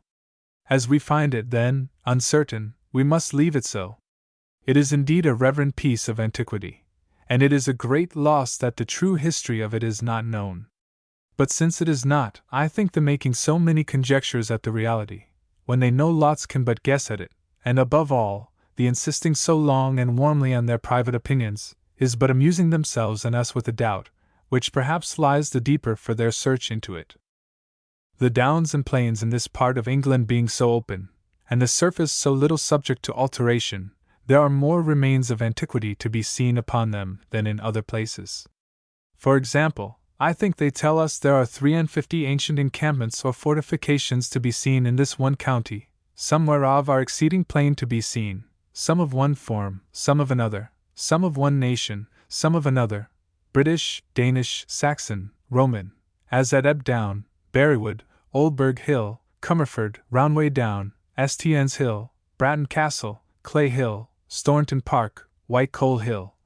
Battlebury, Strathbury, Tainsbury, Phipsbury, Southbury Hill, Amesbury, Great Bodwin, Easterley, Meran, Aubrey, Martinsill Hill, Barbury Castle, and many more.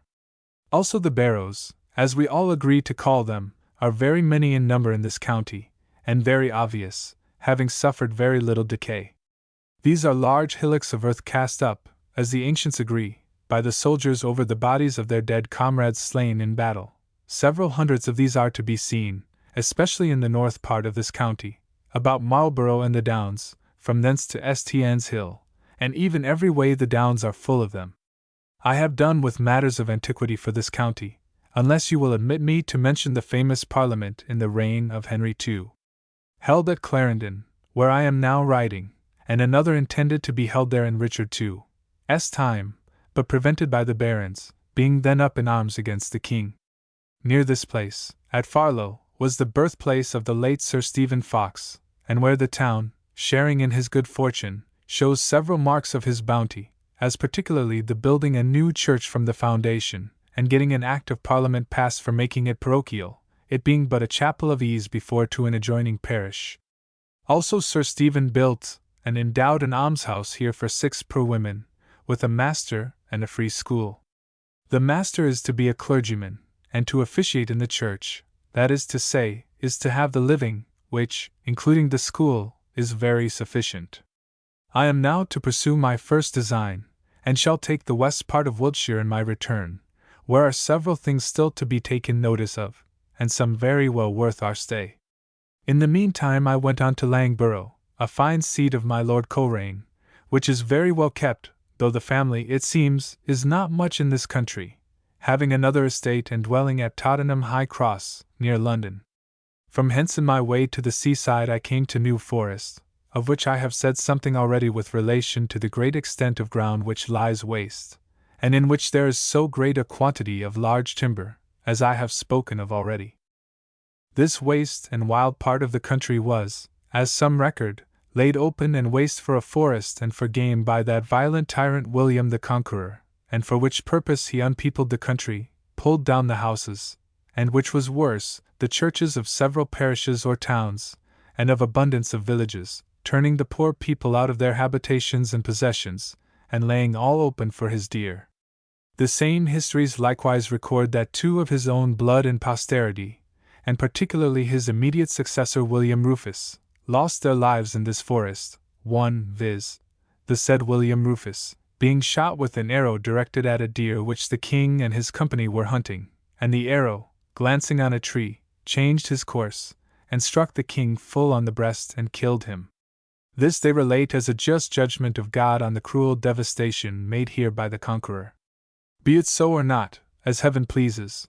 but that the king was so killed is certain, and they show the tree on which the arrow glanced to this day. In King Charles II's time it was ordered to be surrounded with a pale, but as great part of the paling is down with age, whether the tree be really so old or not is to me a great question, the action being near 700 years ago. I cannot omit to mention here a proposal made a few years ago to the late Lord Treasurer Godolphin for repeopling this forest, which for some reasons I can be more particular in than any man now left alive, because I had the honor to draw up the scheme and argue it before that noble lord and some others who were principally concerned at that time in bringing over, or, rather, providing for when they would come over, the poor inhabitants of the Palatinate, a thing in itself commendable, but as it was managed, made scandalous to England and miserable to those poor people. Some persons being ordered by that noble lord above mentioned to consider of measures how the said poor people should be provided for, and whether they could be provided for or no without injury to the public, the answer was grounded upon this maxim, that the number of inhabitants is the wealth and strength of a kingdom, provided those inhabitants were such as by honest industry applied themselves to live by their labor, to whatsoever trades or employments they were brought up. In the next place, it was inquired what employments those poor people were brought up to. It was answered there were husbandmen and artificers of all sorts, upon which the proposal was as follows. New Forest, in Hampshire, was singled out to be the place. Here it was proposed to draw a great square line containing 4,000 acres of land, marking out 2 large highways or roads through the center, crossing both ways, so that there should be 1,000 acres in each division, exclusive of the land contained in the said crossroads. Then it was proposed to send out 20 men and their families, who should be recommended as honest industrious men, expert in, or at least capable of being instructed in husbandry, curing and cultivating of land, breeding and feeding cattle, and the like. To each of these should be parceled out, in equal distributions, 200 acres of this land, so that the whole 4,000 acres should be fully distributed to the said 20 families, for which they should have no rent to pay, and be liable to no taxes but such as provided for their own sick or poor, repairing their own roads, and the like. This exemption from rent and taxes to continue for 20 years, and then to pay each £50 a year to the Queen, that is to say, to the Crown. To each of these families, whom I would now call farmers, it was proposed to advance £200 in ready money as a stock to set them to work, to furnish them with cattle, horses, cows, hogs, and to hire and pay laborers to enclose, clear, and cure the land, which it would be supposed the first year would not be so much to their advantage as afterwards, allowing them timber out of the forest to build themselves houses and barns, sheds and offices, as they should have occasion, also for carts, wagons, plows, harrows, and the like necessary things, care to be taken that the men and their families went to work forthwith according to the design. Thus 20 families would be immediately supplied and provided for there would be no doubt but these families, with so much land given them gratis, and so much money to work with, would live very well. But what would this do for the support of the rest, who were supposed to be, to every 20 farmers, 40 or 50 families of other people, some of one trade, some of another, with women and children? To this it was answered that these 20 farmers would, by the consequence of their own settlements, provide for and employ such a proportion of others of their own people that, by thus providing for 20 families in a place, the whole number of Palatinates would have been provided for, had they been 20,000 more in number than they were, and that without being any burden upon or injury to the people of England. On the contrary, they would have been an advantage and an addition of wealth and strength to the nation, and to the country in particular where they should be thus seated. For example, as soon as the land was marked out, the farmers put in possession of it, and the money given them, they should be obliged to go to work, in order to their settlement. Suppose it, then, to be in the spring of the year, when such work was most proper. First, all hands would be required to fence and part off the land, and clear it of the timber or bushes, or whatever else was upon it which required to be removed. The first thing, therefore, which the farmer would do would be to single out from the rest of their number every one 3 servants, that is to say, 2 men and a maid. Less could not answer the preparations they would be obliged to make, and yet work hard themselves also. By the help of these they would, with good management, soon get so much of their land cured, fenced off, ploughed, and sowed as should yield them a sufficiency of corn and kitchen stuff the very first year, both for horse meat, hog meat, food for the family, and some to carry to market, too, by which to bring in money to go farther on, as above.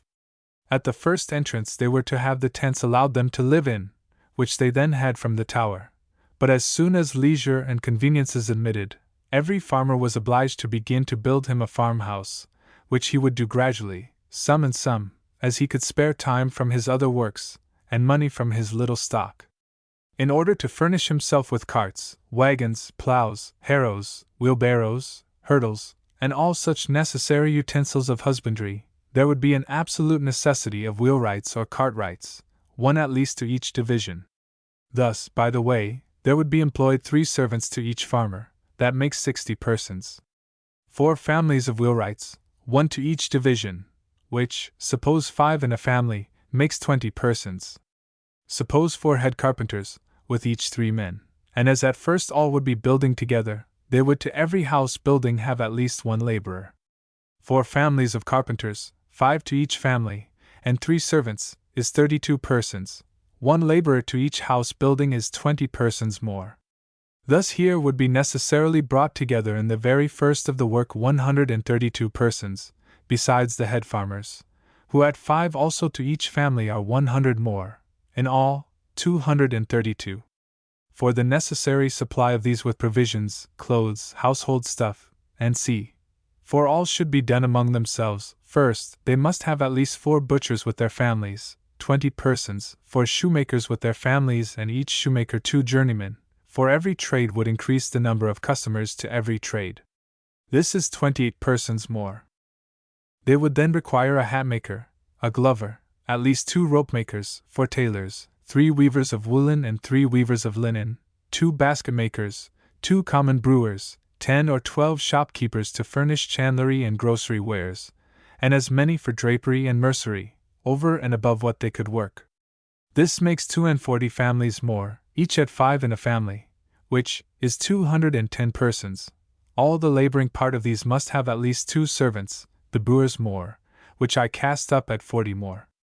Add to these 2 ministers, 1 clerk, 1 sexton or grave digger, with their families, 2 physicians, 3 apothecaries, 2 surgeons, lest there could not be, only that for the beginning it might be said the physicians should be surgeons, and I take them so. This is 45 persons, besides servants, so that, in short, to omit many tradesmen more who would be wanted among them, there would necessarily and voluntarily follow to these 20 families of farmers at least 600 more of their own people. It is no difficult thing to show that the ready money of £4,000 which the government was to advance to those 20 farmers would employ and pay, and consequently subsist, all these numerous dependents in the works which must severally be done for them for the first year, after which the farmers would begin to receive their own money back again. For all these tradesmen must come to their own market to buy corn, flesh, milk, butter, cheese, bacon, and sea, which after the first year the farmers, having no rent to pay, would have to spare sufficiently, and so take back their own money with advantage. I need not go on to mention how, by consequence provisions increasing and money circulating, this town should increase in a very little time. It was proposed also that for the encouragement of all the handicraftsmen and laboring poor who, whether as servants or as laborers for day work, assisted the farmers or other tradesmen, they should have every man 3 acres of ground given them, with leave to build cottages upon the same, the allotments to be upon the waste at the end of the crossroads where they entered the town. In the center of the square was laid out a circle of 12 acres of ground, to be cast into streets for inhabitants to build on as their ability would permit. All that would build to have ground gratis for 20 years, timber out of the forest, and convenient yards, gardens, and orchards allotted to every house. In the great streets near where they cross each other was to be built a handsome market house, with a town hall for parish or corporation business, doing justice and the like, also shambles, and in a handsome part of the ground mentioned to be laid out for streets, as near the center as might be, was to be ground laid out for the building a church, which every man should either contribute to the building of in money, or give every 10th day of his time to assist in laboring at the building. I have omitted many tradesmen who would be wanted here, and would find a good livelihood among their country folks only to get accidental work as daymen or laborers, of which such a town would constantly employ many, as also poor women for assistance in families, such as midwives, nurses, and c. Adjacent to the town was to be a certain quantity of common land for the benefit of the cottages, that the poor might have a few sheep or cows, as their circumstances required, and this to be appointed at the several ends of the town. There was a calculation made of what increase there would be, both of wealth and people, in 20 years in this town, what a vast consumption of provisions they would cause, more than the 4,000 acres of land given them would produce, by which consumption and increase so much advantage would accrue to the public stock, and so many subjects be added to the many thousands of Great Britain, who in the next age would be all true-born Englishmen, and forget both the language and nation from whence they came. And it was in order to this that 2 ministers were appointed, one of which should officiate in English and the other in High Dutch, and withal to have them obliged by a law to teach all their children both to speak, read, and write the English language. Upon their increase they would also want barbers and glaziers, painters also, and plumbers, a windmill or 2, and the millers and their families, a fulling mill and a cloth worker, as also a master clothier or 2 for making a manufacture among them for their own wear, and for employing the women and children, a dyer or 2 for dyeing their manufactures, and which above all is not to be omitted, for families at least of smiths, with every one 2 servants, considering that besides all the family work which continually employs a smith, all the shoeing of horses, all the ironwork of ploughs, carts, wagons, harrows, and c. must be wrought by them. There was no allowance made for inns and alehouses, seeing it would be frequent that those who kept public houses of any sort would likewise have some other employment to carry on. This was the scheme for settling the Palatinates, by which means 20 families of farmers, handsomely set up and supported, would lay a foundation, as I have said, for 600 or 700 of the rest of their people, and as the land in New Forest is undoubtedly good, and capable of improvement by such cultivation, so other wastes in England are to be found as fruitful as that. And 20 such villages might have been erected, the poor strangers maintained, and the nation evidently be bettered by it. As to the money to be advanced, which in the case of 20 such settlements, at £1,000 each, would be £80,000, two things were answered to it. 1. That the annual rent to be received for all those lands after 20 years would abundantly pay the public for the first disburses on the scheme above, that rent being then to amount to £40,000 per annum. 2. More money than would have done this was expended, or rather thrown away, upon them here, to keep them in suspense, and afterwards starve them, sending them begging all over the nation, and shipping them off to perish in other countries. Where the mistake lay is none of my business to inquire. I reserve this account for this place, because I passed in this journey over the very spot where the design was laid out, namely, near Lyndhurst, in the road from Rumsey to Lymington, whither I now directed my course. Lymington is a little but populous seaport standing opposite to the Isle of Wight, in the narrow part of the strait which ships sometimes pass through in fair weather, called the Needles, and right against an ancient town of that island called Yarmouth, and which, in distinction from the great town of Yarmouth in Norfolk, is called South Yarmouth. This town of Lymington is chiefly noted for making fine salt, which is indeed excellent good, and from whence all these south parts of England are supplied, as well by water as by land carriage, and sometimes, though not often, they send salt to London, when, contrary winds having kept the northern fleets back, the price at London has been very high, but this is very seldom and uncertain. Lymington sends 2 members to Parliament, and this and her salt trade is all I can say to her, for though she is very well situated as to the convenience of shipping, I do not find they have any foreign commerce, except it be what we call smuggling and roguing, which, I may say, is the reigning commerce of all this part of the English coast, from the mouth of the Thames to the Land's End of Cornwall. From hence there are but few towns on the sea-coast west, though there are several considerable rivers empty themselves into the sea, nor are there any harbours or seaports of any note except Poole.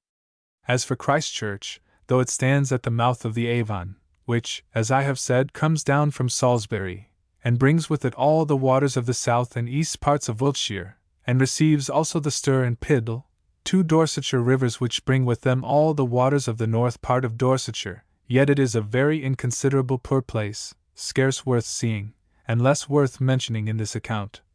Only that it sends 2 members to Parliament, which many poor towns in this part of England do, as well as that. From hence I stepped up into the country northwest, to see the ancient town of Wimborne, or Wimborne-Minster. There I found nothing remarkable but the church, which is indeed a very great one, ancient, and yet very well built, with a very firm, strong, square tower, considerably high, but was, without doubt, much finer, when on the top of it stood a most exquisite spire, finer and taller, if fame lies not, than that at Salisbury, and by its situation in a plainer, flatter country visible, no question, much farther. But this most beautiful ornament was blown down by a sudden tempest of wind, as they tell us, in the year 1622. The church remains a venerable piece of antiquity, and has in it the remains of a place once much more in request than it is now, for here are the monuments of several noble families, and in particular of one king, viz., King Etheldred, who was slain in battle by the Danes. He was a prince famed for piety and religion, and according to the zeal of these times, was esteemed as a martyr, because, venturing his life against the Danes, who were heathens, he died fighting for his religion and his country. The inscription upon his grave is preserved, and has been carefully repaired, so as to be easily read, and is as follows. In hoc loco quiescit corpus S. Etheldredi, Regis West Saxonum, Martyris, ca anno dioem Clicexii, 23 Aprilis, per manos Danorum Paganorum occubit. In English thus. Here rests the body of holy Etheldred, king of the West Saxons, and martyr, who fell by the hands of the pagan Danes in the year of our Lord 872, the 23rd of April. Here are also the monuments of the great Marchioness of Exeter, mother of Edward Courtenay, Earl of Devonshire, and last of the family of Courtenays who enjoyed that honour, as also of John de Beaufort, Duke of Somerset, and his wife, grandmother of King Henry VII, by her daughter Margaret, Countess of Richmond. This last lady I mention because she was foundress of a very fine free school, which has since been enlarged and had a new benefactress in Queen Elizabeth, who has enlarged the stipend and annexed it to the foundation. The famous Cardinal Pole was dean of this church before his exaltation. Having said this of the church, I have said all that is worth naming of the town, except that the inhabitants, who are many and poor, are chiefly maintained by the manufacture of knitting stockings, which employs great part indeed of the county of Dorset, of which this is the first town eastward. South of this town, over a sandy, wild, and barren country, we came to Poole, a considerable seaport, and indeed the most considerable in all this part of England, for here I found some ships, some merchants, and some trade. Especially, here were a good number of ships fitted out every year to the Newfoundland fishing, in which the Poole men were said to have been particularly successful for many years past. The town sits in the bottom of a great bay or inlet of the sea, which, entering at one narrow mouth, opens to a very great breadth within the entrance, and comes up to the very shore of this town. It runs also west up almost to the town of Wareham, a little below which it receives the rivers Frome and Piddle, the two principal rivers of the county.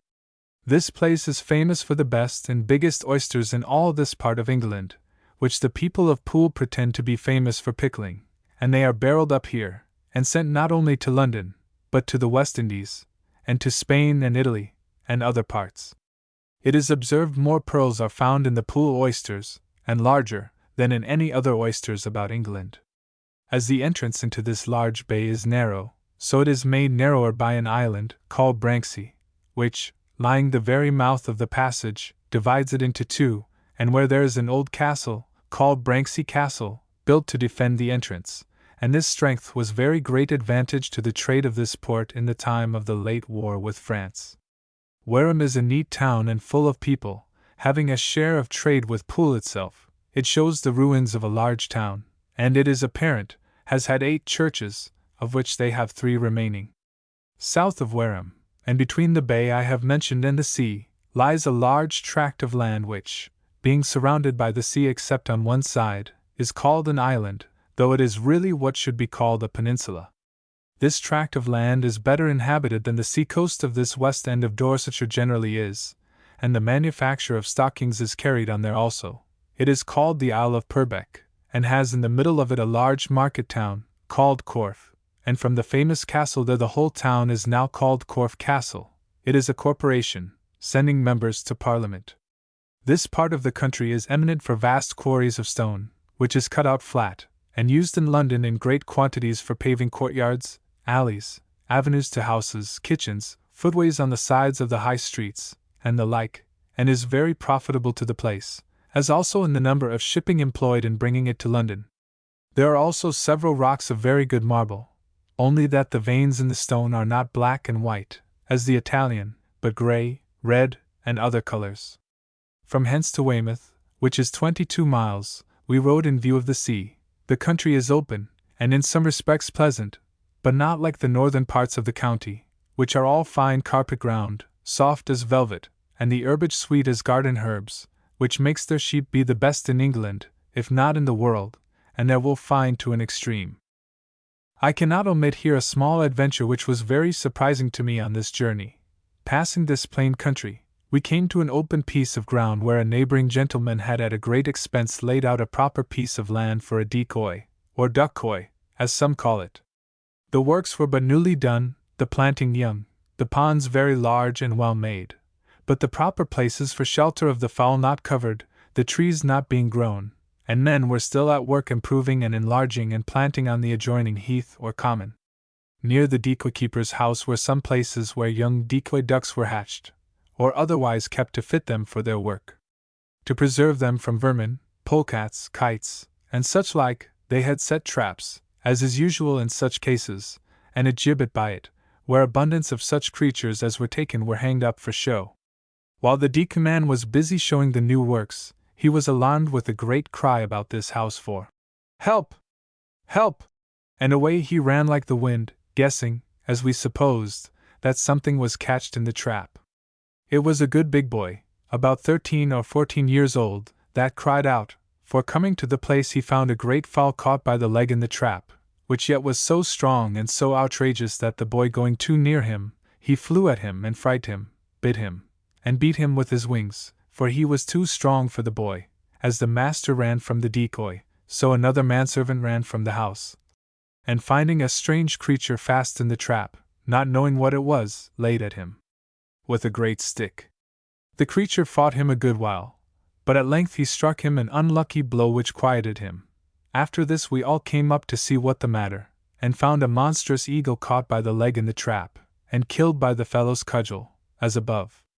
When the master came to know what it was, and that his man had killed it, he was ready to kill the fellow for his pains, for it was a noble creature indeed, and would have been worth a great deal to the man to have it shown about the country, or to have sold to any gentleman curious in such things. But the eagle was dead, and there we left it.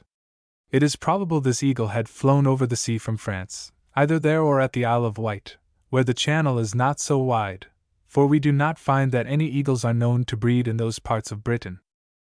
From hence we turned up to Dorchester, the county town, though not the largest town in the county.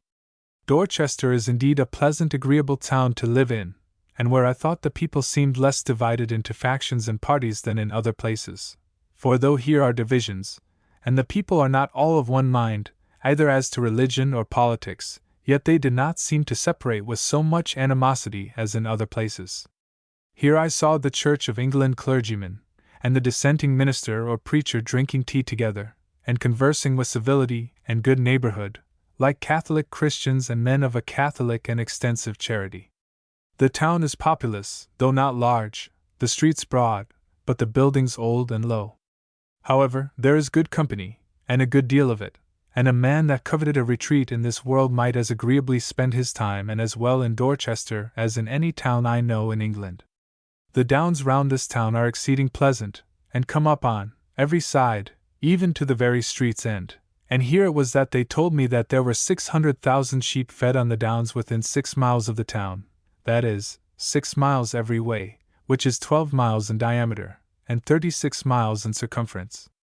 This, I say, I was told. I do not affirm it to be true, but when I viewed the country round, I confess I could not but incline to believe it. It is observable of these sheep that they are exceeding fruitful, the ewes generally bringing 2 lambs, and they are for that reason bought by all the farmers through the east part of England, who come to Burford Fair in this country to buy them, and carry them into Kent and Surrey eastward, and into Buckinghamshire and Bedfordshire and Oxfordshire north. Even our Banstead Downs in Surrey, so famed for good mutton, is supplied from this place. The grass or herbage of these downs is full of the sweetest and the most aromatic plants, such as nourish the sheep to a strange degree, and the sheep's dung, again, nourishes that herbage to a strange degree, so that the valleys are rendered extremely fruitful by the washing of the water in hasty showers from off these hills. An eminent instance of this is seen at Amesbury, in Wiltshire, the next county to this, for it is the same thing in proportion over this whole county. I was told that at this town there was a meadow on the bank of the river Avon, which runs thence to Salisbury, which was let for £12 a year per acre for the grass only. This I inquired particularly after at the place, and was assured by the inhabitants, as one man, that the fact was true, and was showed the meadows. The grass which grew on them was such as grew to the length of 10 or 12 feet, rising up to a good height, and then taking root again, and was of so rich a nature as to answer very well such an extravagant rent. The reason they gave for this was the extraordinary richness of the soil, made so, as above, by the falling or washing of the rains from the hills adjacent, by which, though no other land thereabouts had such a kind of grass, yet all other meadows and low grounds of the valley were extremely rich in proportion. There are abundance of good families, and of very ancient lines in the neighborhood of this town of Dorchester, as the Napiers, the Courtenays, Strangeways, Seymours, Banks, Tregonells, Sydenhams, and many others, some of which have very great estates in the county, and in particular Colonel Strangeways, Napier, and Courtenay. The first of these is master of the famous swanery or nursery of swans, the like of which, I believe, is not in Europe. I wonder any man should pretend to travel over this country, and pass by it, too, and then write his account and take no notice of it. From Dorchester it is 6 miles to the seaside south, and the ocean in view almost all the way.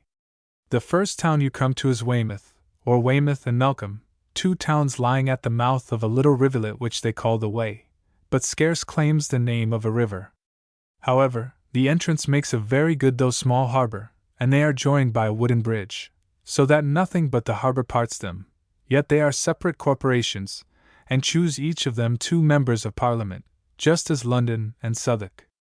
Weymouth is a sweet, clean, agreeable town, considering its low situation, and close to the sea. It is well built, and has a great many good substantial merchants in it who drive a considerable trade, and have a good number of ships belonging to the town.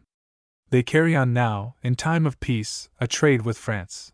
But besides this, they trade also to Portugal, Spain, Newfoundland, and Virginia, and they have a large correspondence also up in the country for the consumption of their returns. Especially the wine trade and the Newfoundland trade are considerable here. Without the harbor is an old castle, called Sandford Castle, and over against them, where there is a good road for ships to put in on occasions of bad weather, is Portland Castle, and the road is called Portland Road. While I was here once, there came a merchant ship into that road called Portland Road under a very hard storm of wind. She was homeward bound from Oporto for London, laden with wines, and as she came in she made signals of distress to the town, firing guns for help, and the like, as is usual in such cases. It was in the dark of the night that the ship came in, and by the help of her own pilot, found her way into the road, where she came to an anchor, but, as I say, fired guns for help. The venturous Weymouth men went off, even before it was light, with 2 boats to see who she was, and what condition she was in, and found she was come to an anchor, and had struck her topmasts, but that she had been in bad weather, had lost an anchor and cable before, and had but 1 cable to trust to, which did hold her, but was weak, and as the storm continued to blow, they expected every hour to go on shore and split to pieces. Upon this the Weymouth boats came back with such diligence that in less than 3 hours they were on board them again with an anchor and cable, which they immediately bent in its place, and let go to assist the other, and thereby secured the ship. It is true that they took a good price of the master for the help they gave him, for they made him draw a bill on his owners at London for £12 for the use of the anchor, cable, and boat, besides some gratuities to the men. But they saved the ship and cargo by it, and in 3 or 4 days the weather was calm, and he proceeded on his voyage, returning the anchor and cable again, so that, upon the whole, it was not so extravagant as at first I thought it to be. The Isle of Portland, on which the castle I mentioned stands, lies right against this port of Weymouth. Hence it is that our best and whitest freestone comes, with which the Cathedral of St. Paul's, the Monument, and all the public edifices in the city of London are chiefly built, and it is wonderful, and well worth the observation of a traveller, to see the quarries in the rocks from whence they are cut out, what stones, and of what prodigious a size are cut out there. The island is indeed little more than one continued rock of freestone, and the height of the land is such that from this island they see in clear weather above half over the channel to France, though the channel here is very broad. The sea off of this island, and especially to the west of it, is counted the most dangerous part of the British Channel. Due south, there is almost a continued disturbance in the waters, by reason of what they call 2 tides meeting, which I take to be no more than the sets of the currents from the French coast and from the English shore meeting. This they call Portland Race, and several ships, not aware of these currents, have been embayed to the west of Portland, and been driven on shore on the beach, of which I shall speak presently, and there lost. To prevent this danger, and guide the mariner in these distresses, they have within these few months set up 2 lighthouses on the 2 points of that island, and they had not been many months set up, with the directions given to the public for their bearings, but we found 3 outward bound East India ships which were in distress in the night, in a hard extreme gale of wind, were so directed by those lights that they avoided going on shore by it, which, if the lights had not been there, would inevitably happen to their destruction. This island, though seemingly miserable, and thinly inhabited, yet the inhabitants being almost all stonecutters, we found there were no very poor people among them, and when they collected money for the rebuilding St. Paul's, they got more in this island than in the great town of Dorchester, as we were told. Though Portland stands a league off from the mainland of Britain, yet it is almost joined by a prodigious riff of beach, that is to say, of small stones cast up by the sea, which runs from the island so near the shore of England that they ferry over with a boat and a rope, the water not being above half a stone's throw over, and the said riff of beach ending, as it were, at that inlet of water, turns away west, and runs parallel with the shore quite to Abbotsbury, which is a town about 7 miles beyond Weymouth. I named this for 2 reasons. First, to explain again what I said before of ships being embayed and lost here. This is when ships coming from the westward omit to keep a good offing, or are taken short by contrary winds, and cannot weather the high land of Portland, but are driven between Portland and the mainland. If they can come to an anchor, and ride it out, well and good, and if not, they run on shore on that vast beach and are lost without remedy. On the inside of this beach, and between it and the land, there is, as I have said, an inlet of water which they ferry over, as above, to pass and repass to and from Portland. This inlet opens at about 2 miles west, and grows very broad, and makes a kind of lake within the land of 1.5 miles broad, and near 3 miles in length, the breadth unequal. At the farthest end west of this water is a large duck-coy, and the verge of the water well grown with wood, and proper groves of trees for cover for the fowl. In the open lake, or broad part, is a continual assembly of swans. Here they live, feed, and breed, and the number of them is such that, I believe, I did not see so few as 7,000 or 8,000. Here they are protected, and here they breed in abundance. We saw several of them upon the wing, very high in the air, whence we supposed that they flew over the riff of beach, which parts the lake from the sea, to feed on the shores as they thought fit, and so came home again at their leisure. From this duck-coy west, the lake narrows, and at last almost closes, till the beach joins the shore, and so Portland may be said, not to be an island, but part of the continent. And now we came to Abbotsbury, a town anciently famous for a great monastery, and now eminent for nothing but its ruins. From hence we went on to Bridport, a pretty large corporation town on the sea-shore, though without a harbor. Here we saw boats all the way on the shore, fishing for mackerel, which they take in the easiest manner imaginable, for they fix one end of the net to a pole set deep into the sand, then, the net being in a boat, they row right out into the water some length, then turn and row parallel with the shore, veering out the net all the while, till they have let go all the net, except the line at the end, and then the boat rows on shore, when the men, hauling the net to the shore at both ends, bring to shore with it such fish as they surrounded in the little way they rowed. This, at that time, proved to be an incredible number, insomuch that the men could hardly draw them on shore. As soon as the boats had brought their fish on shore, we observed a guard or watch placed on the shore in several places, who, we found, had their eye, not on the fishermen, but on the country people who came down to the shore to buy their fish, and very sharp we found they were, and some that came with small carts were obliged to go back empty without any fish. When we came to inquire into the particulars of this, we found that these were officers placed on the shore by the justices and magistrates of the towns about, who were ordered to prevent the country farmers buying the mackerel to dung their land with them, which was thought to be dangerous as to infection. In short, such was the plenty of fish that year that the mackerel, the finest and largest I ever saw, were sold at the seaside 100 for a penny.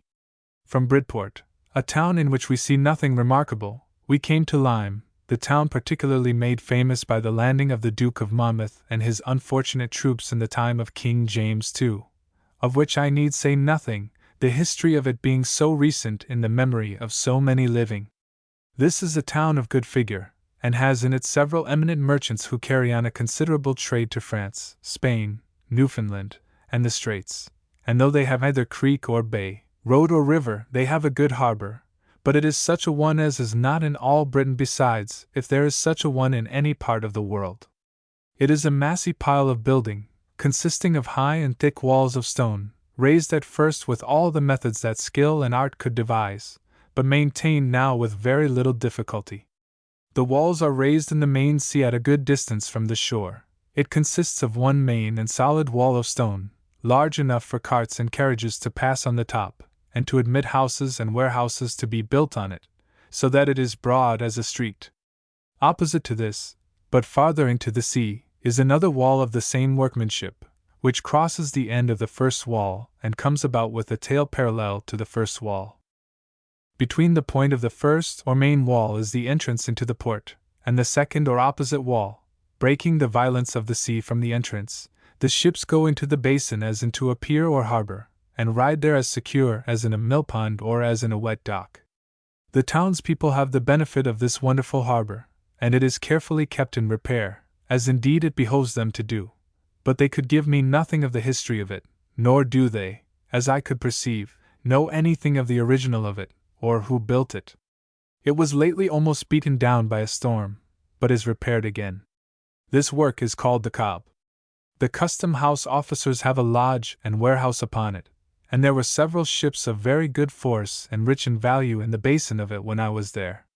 It might be strengthened with a fort, and the walls themselves are firm enough to carry what guns they please to plant upon it,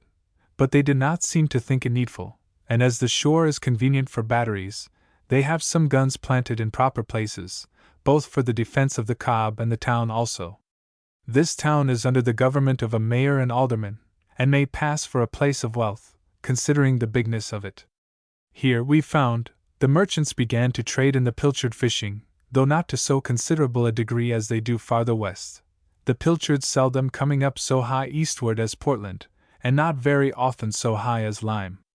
It was in sight of these hills that Queen Elizabeth's fleet, under the command of the Lord Howard of Effingham, then Admiral, began first to engage in a close and resolved fight with the invincible Spanish Armada in 1588, maintaining the fight, the Spaniards making eastward till they came the length of Portland Race, where they gave it over, the Spaniards having received considerable damage, and keeping then closer together. Off of the same place was a desperate engagement in the year 1672 between the English and Dutch, in which the Dutch were worsted and driven over to the coast of France, and then glad to make home to refit and repair. While we stayed here some time viewing this town and coast, we had opportunity to observe the pleasant way of conversation as it is managed among the gentlemen of this county and their families, which are, without reflection, some of the most polite and well-bred people in the Isle of Britain. As their hospitality is very great, and their bounty to the poor remarkable, so their generous friendly way of living with, visiting, and associating one with another is as hard to be described as it is really to be admired. They seem to have a mutual confidence in and friendship with one another, as if they were all relations, nor did I observe the sharping, tricking temper which is too much crept in among the gaming and horse-racing gentry in some parts of England to be so much known among them any otherwise than to be abhorred, and yet they sometimes play, too, and make matches and horse races, as they see occasion. The ladies here do not want the help of assemblies to assist in matchmaking, or half-pay officers to run away with their daughters, which the meetings called assemblies in some other parts of England are recommended for. Here is no Bury Fair, where the women are scandalously said to carry themselves to market, and where every night they meet at the play or at the assembly for intrigue. And yet I observe that the women do not seem to stick on hand so much in this country as in those countries where those assemblies are so lately set up, the reason of which, I cannot help saying, if my opinion may bear any weight, is that the Dorsetshire ladies are equal in beauty, and may be superior in reputation. In a word, their reputation seems here to be better kept, guarded by better conduct, and managed with more prudence, and yet the Dorsetshire ladies, I assure you, are not nuns. They do not go veiled about streets, or hide themselves when visited, but a general freedom of conversation, agreeable, mannerly, kind, and good, runs through the whole body of the gentry of both sexes, mixed with the best of behavior, and yet governed by prudence and modesty such as I nowhere see better in all my observation through the whole Isle of Britain. In this little interval also I visited some of the biggest towns in the northwest part of this county, as Blandford, a town on the River Stour in the road between Salisbury and Dorchester, a handsome well-built town, but chiefly famous for making the finest bone lace in England, and where they showed me some so exquisitely fine as I think I never saw better in Flanders, France, or Italy, and which they said they rated at above £30 sterling a yard, but I suppose there was not much of this to be had. But it is most certain that they make exceeding rich lace in that county, such as no part of England can equal. From thence I went west to Stourbridge, vulgarly called Strawbridge. The town and the country around is employed in the manufacture of stockings, and which was once famous for making the finest, best, and highest prized knit stocking in England, but that trade now is much decayed by the increase of the knitting stocking engine or frame, which has destroyed the hand-knitting trade for fine stockings through the whole kingdom, of which I shall speak more in its place. From hence I came to Sherborne, a large and populous town, with one collegiate or conventual church, and may properly claim to have more inhabitants in it than any town in Dorsetshire, though it is neither the county town, nor does it send members to Parliament. The church is still a reverend pile, and shows the face of great antiquity. Here begins the Wiltshire medley clothing, though this town be in Dorsetshire, of which I shall speak at large in its place, and therefore I omit any discourse of it here. Shaftesbury is also on the edge of this county, adjoining to Wiltshire and Dorsetshire, being 14 miles from Salisbury, over that fine down or carpet ground which they call particularly or properly Salisbury Plain. It has neither house nor town in view all the way, and the road, which often lies very broad and branches off insensibly, might easily cause a traveller to lose his way. But there is a certain never-failing assistance upon all these downs for telling a stranger his way, and that is the number of shepherds feeding or keeping their vast flocks of sheep which are everywhere in the way, and who with a very little pains a traveller may always speak with. Nothing can be like it. The Arcadians' plains, of which we read so much pastoral trumpery in the poets, could be nothing to them. This Shaftesbury is now a sorry town upon the top of a high hill, which closes the plain or downs, and whence nature presents you a new scene or prospect, viz., of Somerset and Wiltshire, where it is all enclosed, and grown with woods, forests, and planted hedgerows, the country rich, fertile, and populous, the towns and houses standing thick and being large and full of inhabitants, and those inhabitants fully employed in the richest and most valuable manufacture in the world, viz., the English clothing, as well the medley or mixed clothing as whites, as well for the home trade as the foreign trade, of which I shall take leave to be very particular in my return through the west and north part of Wiltshire in the latter part of this work. In my return to my western progress, I passed some little part of Somersetshire, as through Evil or Yeovil, upon the river Ivel, in going to which we go down a long steep hill, which they call Babylon Hill, but from what original I could find none of the country people to inform me. This Yeovil is a market town of good resort, and some clothing is carried on in and near it, but not much. Its main manufacture at this time is making of gloves. It cannot pass my observation here that when we are come this length from London the dialect of the English tongue, or the country way of expressing themselves, is not easily understood, it is so strangely altered. It is true that it is so in many parts of England besides, but in none in so gross a degree as in this part. This way of boorish country speech, as in Ireland it is called the brogue, upon the tongue, so here it is called juring. And it is certain that though the tongue be all mere natural English, yet those that are but a little acquainted with them cannot understand one half of what they say. It is not possible to explain this fully by writing, because the difference is not so much in the orthography of words as in the tone and diction. They're abridging the speech, cham, for I am, cheel for I will, don for put on, and doff for put off, and the like. And I cannot omit a short story here on this subject. Coming to a relation's house, who was a schoolmaster at Martock in Somersetshire, I went into his school to beg the boys a play-day. As is usual in such cases, I should have said, to beg the master a play-day. But that by the way. Coming into the school, I observed one of the lowest scholars was reading his lesson to the usher, which lesson, it seems, was a chapter in the Bible. So I sat down by the master till the boy had read out his chapter. I observed the boy read a little oddly in the tone of the country, which made me the more attentive, because on inquiry I found that the words were the same and the orthography the same as in all our Bibles. I observed also the boy read it out with his eyes still on the book and his head, like a mere boy, moving from side to side as the lines reached across the columns of the book.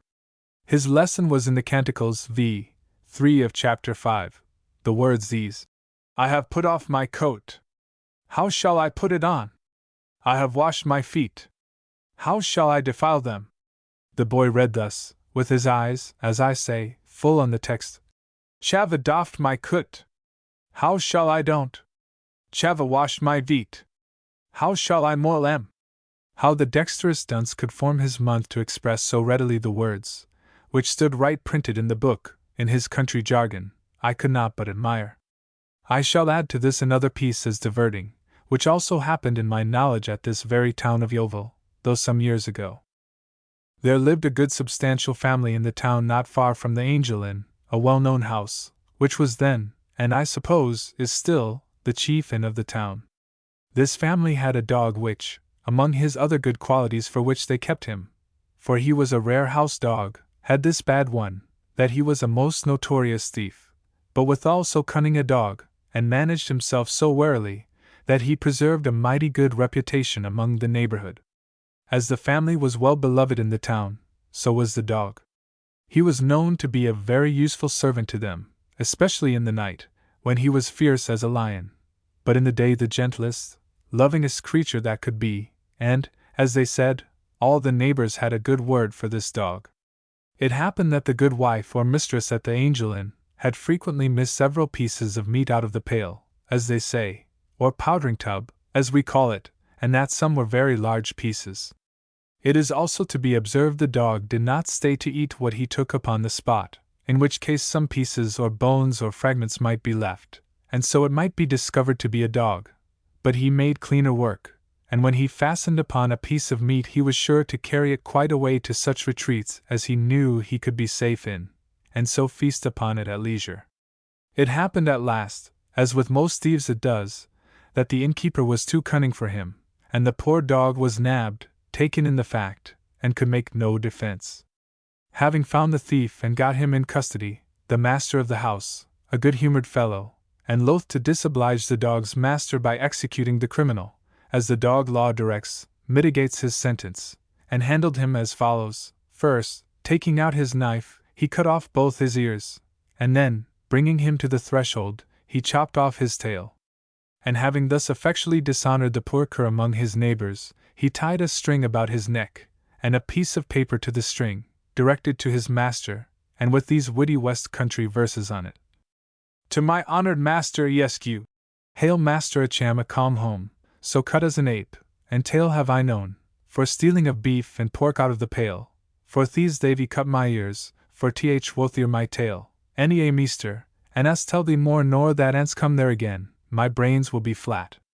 I could give many more accounts of the different dialects of the people of this country, in some of which they are really not to be understood, but the particulars have little or no diversion in them. They carry it such a length that we see their during speech even upon their monuments and gravestones, as, for example, even in some of the churchyards of the city of Bristol I saw this excellent poetry after some other lines. And when that thou doest hear of thick, think of the glass that runneth quick. But I proceed into Devonshire. From Yeovil we came to Crewcorn, thence to Chard, and from thence into the same road I was in before at Oniton. This is a large and beautiful market town, very populous and well built, and is so very remarkably paved with small pebbles that on either side the way a little channel is left shouldered up on the sides of it, so that it holds a small stream of fine clear running water, with a little square dipping place left at every door, so that every family in the town has a clear, clean running river, as it may be called, just at their own door. And this so much finer, so much pleasanter, and agreeable to look on than that at Salisbury, which they boast so much of, that, in my opinion, there is no comparison. Here we see the first of the great serge manufacture of Devonshire, a trade too great to be described in miniature, as it must be if I undertake it here, and which takes up this whole county, which is the largest and most populous in England, Yorkshire excepted, which ought to be esteemed 3 counties, and is, indeed, divided as such into the east, west, and north riding. But Devonshire, one entire county, is so full of great towns, and those towns so full of people, and those people so universally employed in trade and manufactures, that not only it cannot be equalled in England, but perhaps not in Europe. In my travel through Dorsetshire I ought to have observed that the biggest towns in that county sent no members to Parliament, and that the smallest did, that is to say that Sherburn, Blandford, Winborminster, Sturminster, and several other towns choose no members, whereas Weymouth, Melcombe, and Bridport were all burgess towns. But now we come to Devonshire, we find almost all the great towns, and some smaller, choosing members also. It is true there are some large populous towns that do not choose, but then there are so many that do, that the county seems to have no injustice, for they send up 26 members. However, as I say above, there are several great towns which do not choose Parliament men, of which Bideford is one, Crediton or Curtin another, Ilfracombe a third. But those excepted, the principal towns in the county do all choose members of Parliament. Oniton is one of those, and may pass not only for a pleasant good town, as before, but stands in the best and pleasantest part of the whole county, and I cannot but recommend it to any gentlemen that travel this road, that if they please to observe the prospect for half a mile till they're coming down the hill and to the entrance into Oniton, the view of the country is the most beautiful landscape in the world, a mere picture. And I do not remember the like in any one place in England. It is observable that the market of this town was kept originally on the Sunday, till it was changed by the direction of King John. From Oniton the country is exceeding pleasant still, and on the road they have a beautiful prospect almost all the way to Exeter, which is 12 miles.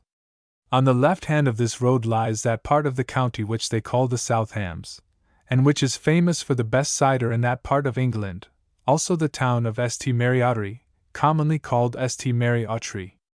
They tell us the name is derived from the river Ottery, and that from the multitude of otters found always in that river, which, however, to me, seems fabulous.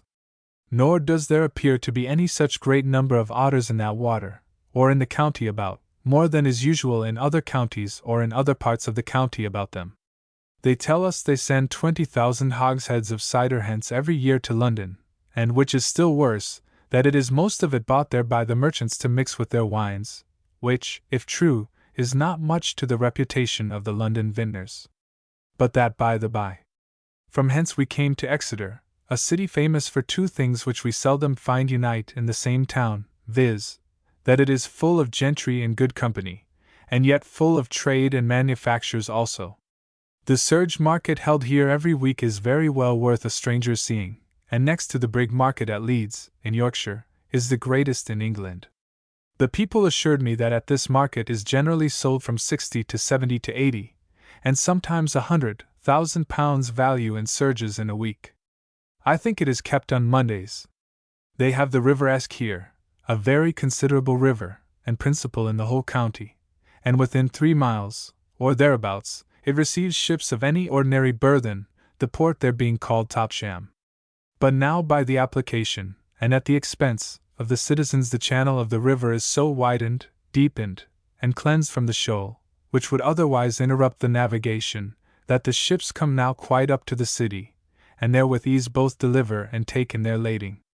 This city drives a very great correspondence with Holland, as also directly to Portugal, Spain, and Italy, shipping off vast quantities of their woolen manufactures especially to Holland, the Dutch giving very large commissions here for the buying of serges perpetuans, and such goods, which are made not only in and about Exeter, but at Crediton, Oniton, Culleton, St. Mary Ottery, Newton Bushel, Ashburton,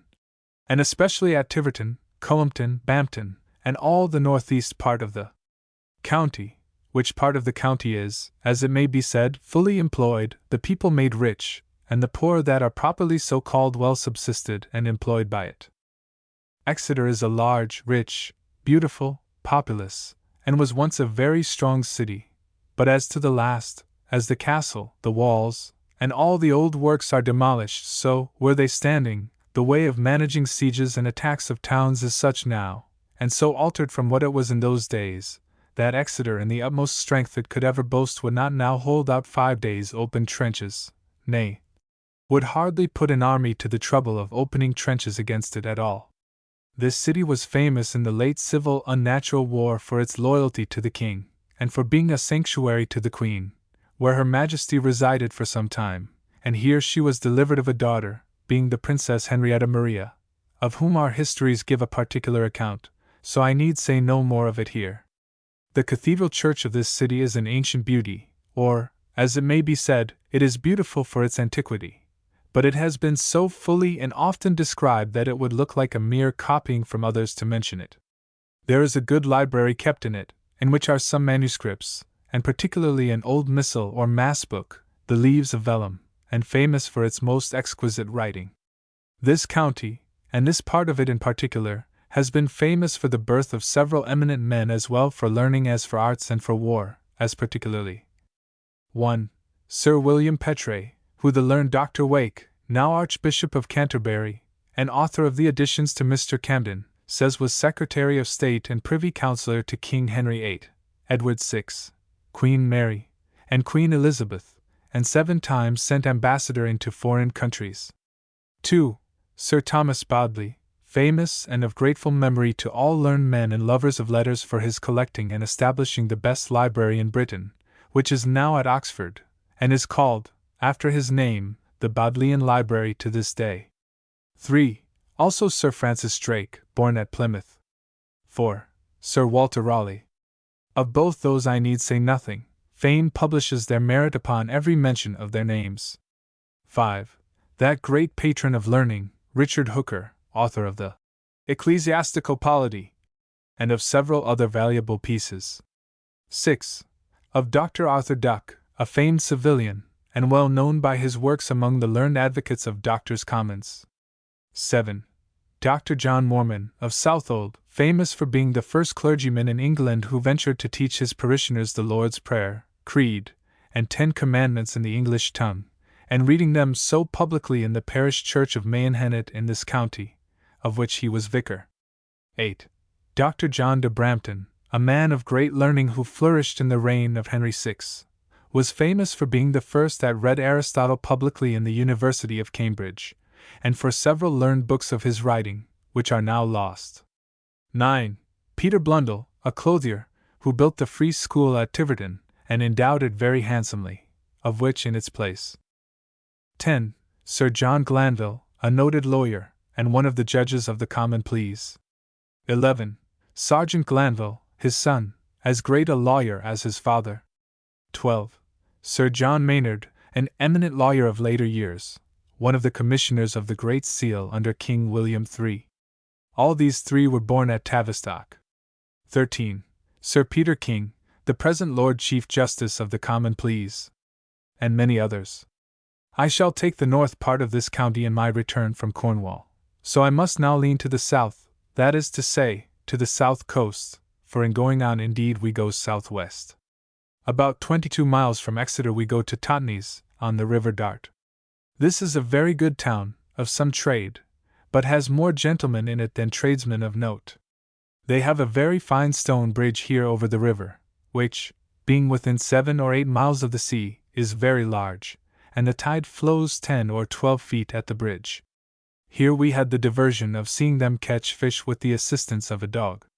The case is this: on the south side of the river, and on a slip, or narrow cut or channel made on purpose for a mill, there stands a cornmill. The milltail, or floor for the water below the wheels, is wharfed up on either side with stone above high water mark, and for above 20 or 30 feet in length below it on that part of the river towards the sea. At the end of this wharfing is a grating of wood,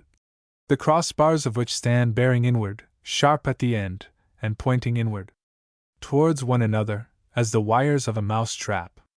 When the tide flows up, the fish can with ease go in between the points of these crossbars, but the mill being shut down they can go no farther upwards, and when the water ebbs again, they are left behind, not being able to pass the points of the grating, as above, outwards, which, like a mouse trap, keeps them in, so that they are left at the bottom with about 1 foot or 1.5 feet of water.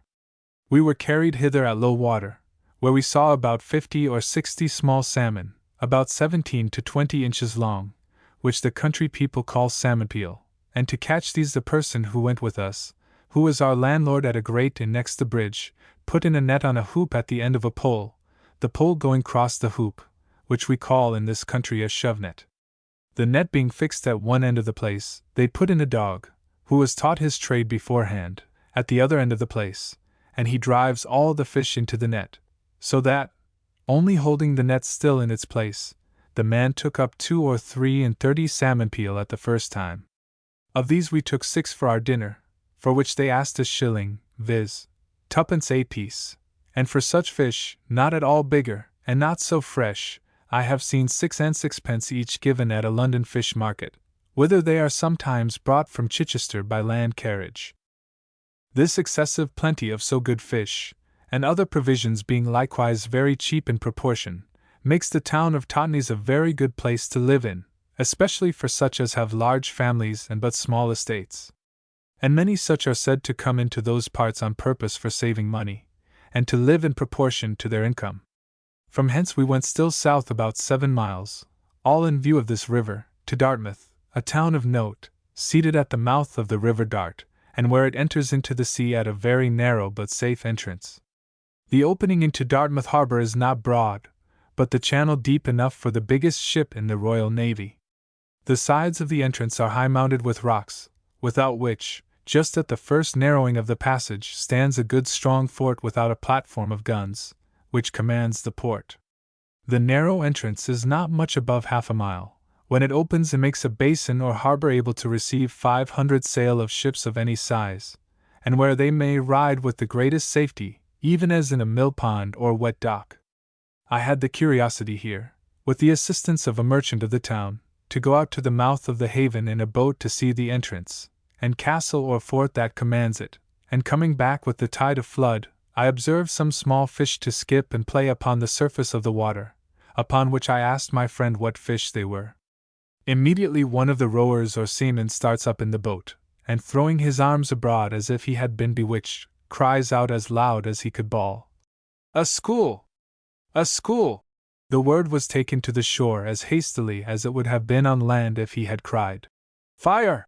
And by that time we reached the quays the town was all in a kind of an uproar. The matter was that a great shoal, or, as they call it, a school, of pilchards came swimming with the tide of flood directly out of the sea into the harbour. My friend whose boat we were in told me this was a surprise which he would have been very glad of if he could but have had a day or two's warning, for he might have taken 200 tons of them. And the like was the case of other merchants in town, for, in short, nobody was ready for them, except a small fishing boat or two, one of which went out into the middle of the harbour, and at 2 or 3 hauls took about 40,000 of them. We sent our servant to the quay to buy some, who for a halfpenny brought us 17, and, if he would have taken them, might have had as many more for the same money. With these we went to dinner. The cook at the inn broiled them for us, which is their way of dressing them, with pepper and salt, which cost us about a farthing, so that 2 of us and a servant dined, and at a tavern, too, for 3 farthings, dressing and all.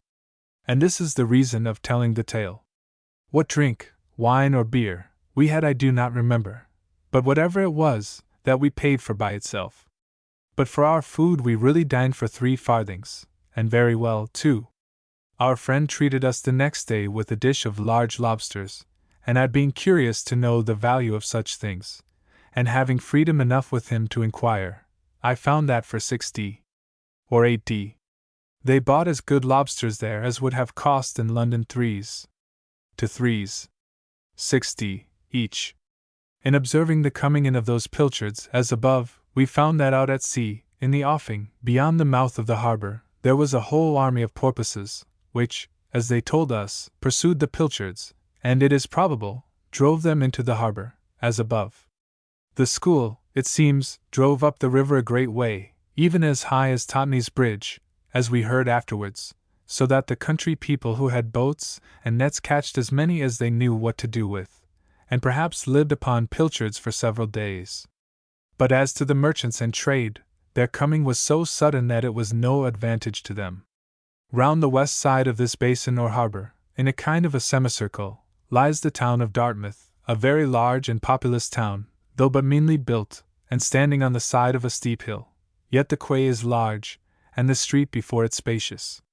Here are some very flourishing merchants, who trade very prosperously, and to the most considerable trading ports of Spain, Portugal, Italy, and the plantations. But especially they are great traders to Newfoundland, and from thence to Spain and Italy, with fish, and they drive a good trade also in their own fishery of pilchards, which is hereabouts carried on with the greatest number of vessels of any port in the west, except Falmouth. A little to the southward of this town, and to the east of the port, is Tor Bay, of which I know nothing proper to my observation, more than that it is a very good road for ships, though sometimes, especially with a southerly or southeast wind, ships have been obliged to quit the bay and put out to sea, or run into Dartmouth for shelter. I suppose I need not mention that they had from the hilly part of this town, and especially from the hills opposite to it, the noble prospect, and at that time particularly delightful, of the Prince of Orange's fleet when he came to that coast, and as they entered into Tor Bay to land, the Prince and his army being in a fleet of about 600 sail of transport ships, besides 50 sail of men of war of the line, all which, with a fair wind and fine weather, came to an anchor there at once. This town, as most of the towns of Devonshire are, is full of dissenters, and a very large meeting house they have here.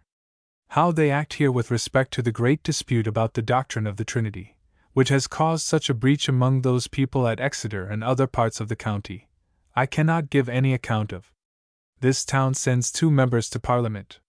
From hence we went to Plympton, a poor and thinly inhabited town, though blessed with the like privilege of sending members to the Parliament, of which I have little more to say but that from thence the road lies to Plymouth, distance about 6 miles. Plymouth is indeed a town of consideration, and of great importance to the public. The situation of it between 2 very large inlets of the sea, and in the bottom of a large bay, which is very remarkable for the advantage of navigation. The sound or bay is compassed on every side with hills, and the shore generally steep and rocky, though the anchorage is good, and it is pretty safe riding. In the entrance to this bay lies a large and most dangerous rock, which at high water is covered, but at low tide lies bare, where many a good ship has been lost, even in the view of safety, and many a ship's crew drowned in the night, before help could be had for them.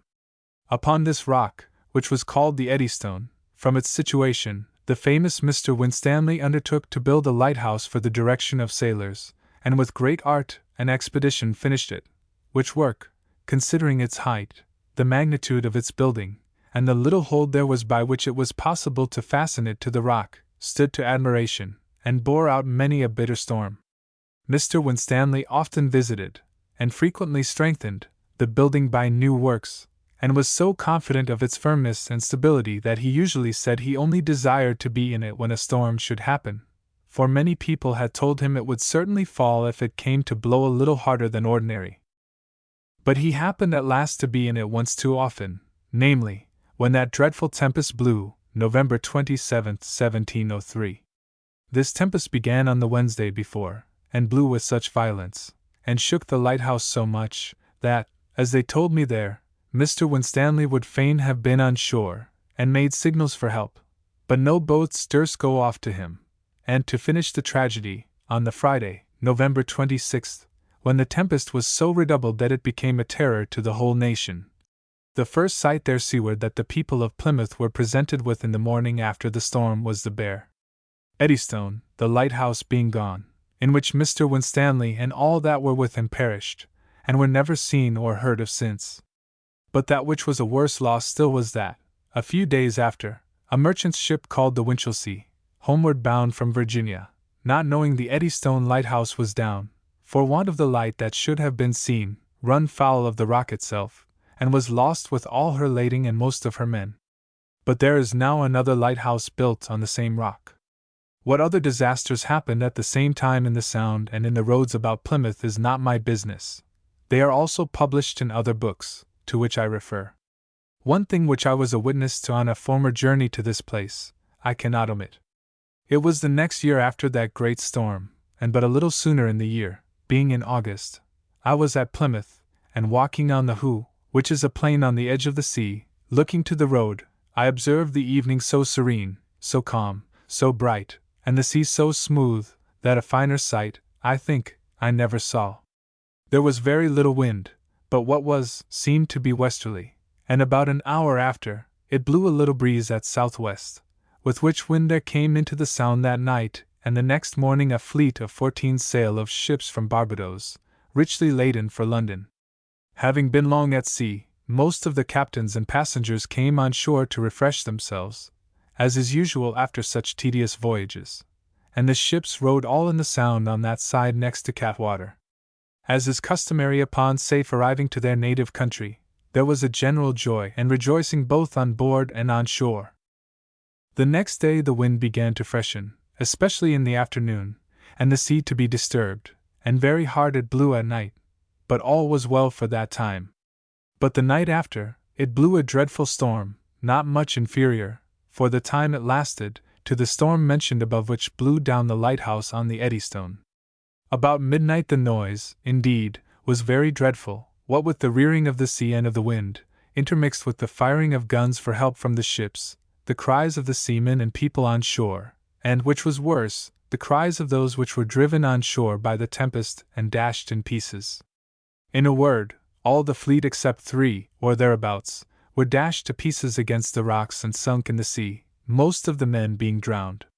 Those 3 who were saved received so much damage that their lading was almost all spoiled. One ship in the dark of the night, the men not knowing where they were, run into Catwater, and run on shore there, by which she was, however, saved from shipwreck, and the lives of her crew were saved also. This was a melancholy morning indeed. Nothing was to be seen but wrecks of the ships and a foaming, furious sea in that very place where they rode all in joy and triumph but the evening before.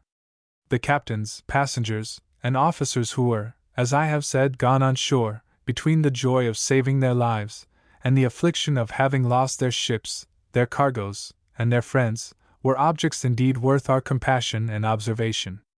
And there was a great variety of the passions to be observed in them, now lamenting their losses, their giving thanks for their deliverance. Many of the passengers had lost their all, and were, as they expressed themselves, utterly undone. They were, I say, now lamenting their losses with violent excesses of grief, then giving thanks for their lives, and that they should be brought on shore, as it were, on purpose to be saved from death, then again in tears for such as were drowned. The various cases were indeed very affecting, and in many things, very instructing. As I say, Plymouth lies in the bottom of this sound, in the center between the 2 waters, so there lies against it, in the same position, an island, which they call St. Nicholas, on which there is a castle which commands the entrance into Hamoaze, and indeed that also into Catwater in some degree. In this island the famous General Lambert, one of Cromwell's great agents or officers in the rebellion, was imprisoned for life, and lived many years there.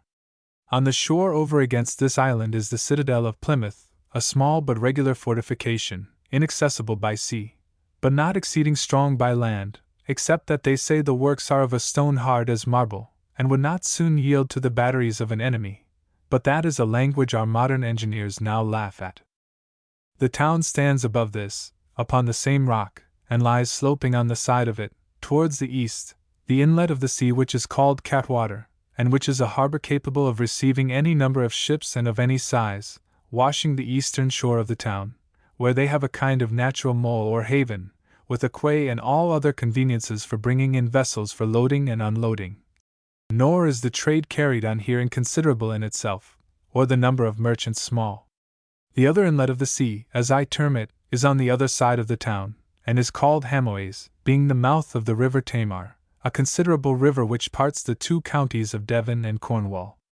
Here, the war with France making it necessary that the ships of war should have a retreat nearer hand than at Portsmouth, the late King William ordered a wet dock, with yards, dry docks, launches, and conveniences of all kinds for building and repairing of ships, to be built, and with these followed necessarily the building of storehouses and warehouses for the rigging, sails, naval and military stores, and of such ships as may be appointed to be laid up there, as now several are, with very handsome houses for the commissioners, clerks, and officers of all kinds usual in the King's yards to dwell in. It is, in short, now become as complete an arsenal or yard for building and fitting men of war as any the government are masters of, and perhaps much more convenient than some of them, though not so large. The building of these things, with the addition of rope walks and mast yards, and as it brought abundance of tradespeople and workmen to the place, so they began by little and little to build houses on the lands adjacent, till at length there appeared a very handsome street, spacious and large, and as well inhabited, and so many houses are since added that it is become a considerable town. and must of consequence in time draw abundance of people from Plymouth itself. However, the town of Plymouth is, and will always be, a very considerable town, while that excellent harbor makes it such a general port for the receiving all the fleets of merchants' ships from the southward, as from Spain, Italy, the West Indies, and sea, who generally make it the first port to put in at for refreshment, or safety from either weather or enemies.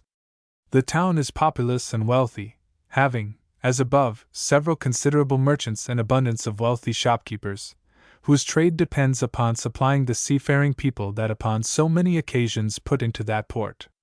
As for gentlemen, I mean those that are such by family and birth and way of living, it cannot be expected to find many such in a town merely depending on trade, shipping, and seafaring business, yet I found here some men of value, persons of liberal education, general knowledge, and excellent behavior, whose society obliges me to say that a gentleman might find very agreeable company in Plymouth.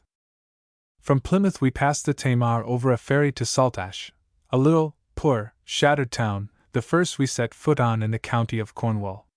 The Tamar here is very wide, and the ferry boats bad, so that I thought myself well escaped when I got safe on shore in Cornwall. Saltash seems to be the ruins of a larger place, and we saw many houses, as it were, falling down, and I doubt not but the mice and rats have abandoned many more, as they say they will when they are likely to fall. Yet this town is governed by a mayor and alderman, has many privileges, sends members to Parliament, takes toll of all vessels that pass the river, and have the sole oyster fishing in the whole river, which is considerable. Mr. Carew, author of the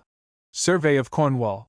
tells us a strange story of a dog in this town, of whom it was observed that if they gave him any large bone or piece of meat, he immediately went out of doors with it, and after having disappeared for some time would return again, upon which, after some time, they watched him, when, to their great surprise, they found that the poor charitable creature carried what he so got to an old decrepit mastiff, which lay in a nest that he had made among the brakes a little way out of the town, and was blind, so that he could not help himself, and there this creature fed him. He adds also that on Sundays or holidays, when he found they made good cheer in the house where he lived, he would go out and bring this old blind dog to the door, and feed him there till he had enough, and then go with him back to his habitation in the country again, and see him safe in. If this story is true, it is very remarkable indeed, and I thought it worth telling, because the author was a person who, they say, might be credited. This town has a kind of jurisdiction upon the river Tamar down to the mouth of the port, so that they claim anchorage of all small ships that enter the river. Their corner sits upon all dead bodies that are found drowned in the river and the like, but they make not much profit of them.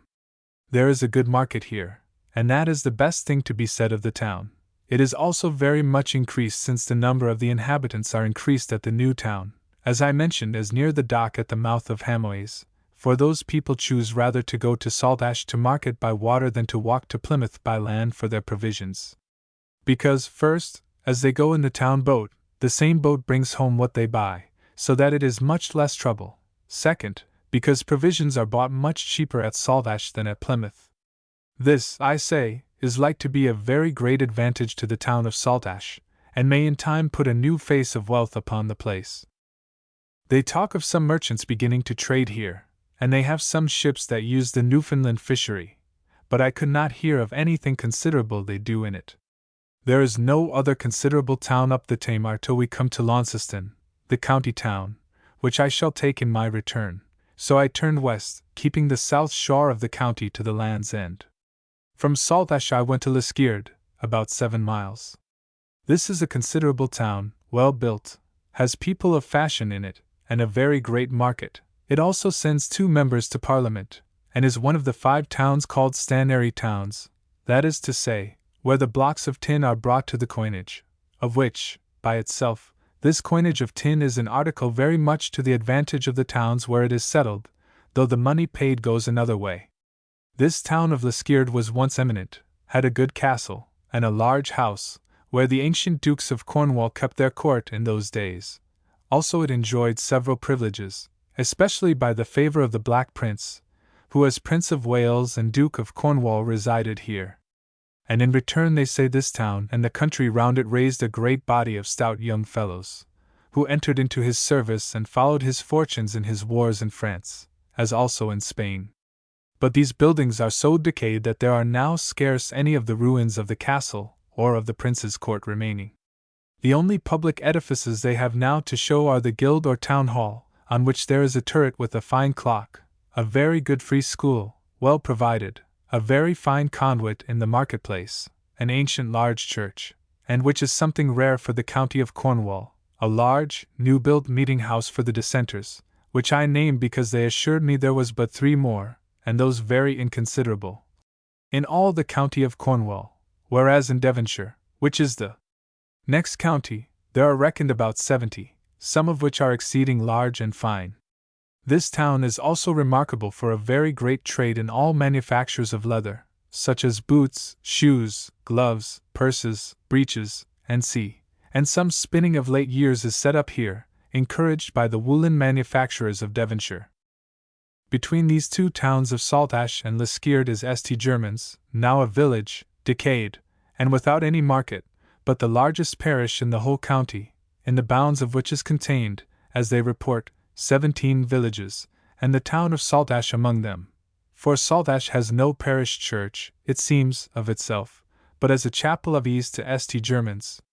In the neighbourhood of these towns are many pleasant seats of the Cornish gentry, who are indeed very numerous, though their estates may not be so large as is usual in England, yet neither are they despicable in that part, and in particular this may be said of them, that as they generally live cheap, and are more at home than in other counties, so they live more like gentlemen, and keep more within bounds of their estates than the English generally do, take them all together. Add to this that they are the most sociable, generous, and to one another the kindest, neighbours that are to be found, and as they generally live, as we may say, together, for they are almost always at one another's houses, so they generally intermarry among themselves, the gentlemen seldom going out of the county for a wife, or the ladies for a husband, from whence they say that proverb upon them was raised, viz., that all the Cornish gentlemen are cousins. On the hills north of Liskeard, and in the way between Liskeard and Launceston, there are many tin mines. And, as they told us, some of the richest veins of that metal are found there that are in the whole county, the metal, when cast at the blowing houses into blocks, being, as above, carried to Liskeard to be coined. From Liskeard, in our course west, we are necessarily carried to the sea-coast, because of the river Fowey or Foweth, which empties itself into the sea at a very large mouth. And hereby this river rising in the middle of the breadth of the county and running south, and the river Camel rising not far from it and running north, with a like large channel, the land from Bodmin to the western part of the county is almost made an island and in a manner cut off from the eastern part, the peninsula, or neck of land between, being not above 12 miles over. On this south side we came to Foy or Fowey, an ancient town, and formerly very large, nay, not large only, but powerful and potent, for the Foyans, as they were then called, were able to fit out large fleets, not only for merchant ships, but even of men of war, and with these not only fought with, but several times vanquished and routed, the squadron of the Cinque Ports men, who in those days were thought very powerful. Mr. Camden observes that the town of Foy quarters some part of the arms of every one of those Cinque Ports with their own, intimating that they had at several times trampled over them all. Certain it is they did often beat them, and took their ships, and brought them as good prizes into their haven of Foy, and carried it so high that they fitted out their fleets against the French, and took several of their men of war when they were at war with England, and enriched their town by the spoil of their enemies. Edward IV favored them much, and because the French threatened them to come up their river with a powerful navy to burn their town, he caused 2 forts to be built at the public charge for security of the town and river, which forts, at least some show of them, remain there still. But the same King Edward was some time after so disgusted at the townsmen for officiously falling upon the French, after a truce was made and proclaimed, that he effectually disarmed them, took away their whole fleet, ships, tackle, apparel, and furniture, and since that time we do not read of any of their naval exploits, nor that they ever recovered or attempted to recover their strength at sea. However, Foy at this time is a very fair town. It lies extended on the east side of the river for above a mile, the buildings fair, and there are a great many flourishing merchants in it, who have a great share in the fishing trade, especially for pilchards, of which they take a great quantity hereabouts. In this town is also a coinage for the tin, of which a great quantity is dug up in the country north and west of the town. The river Fowey, which is very broad and deep here, was formerly navigable by ships of good burthen as high as Lostwithiel, an ancient and once a flourishing but now a decayed town, and as to trade and navigation, quite destitute, which is occasioned by the river being filled up with sands, which, some say, the tides drive up in stormy weather from the sea, others say it is by sands washed from the lead mines in the hills, the last of which,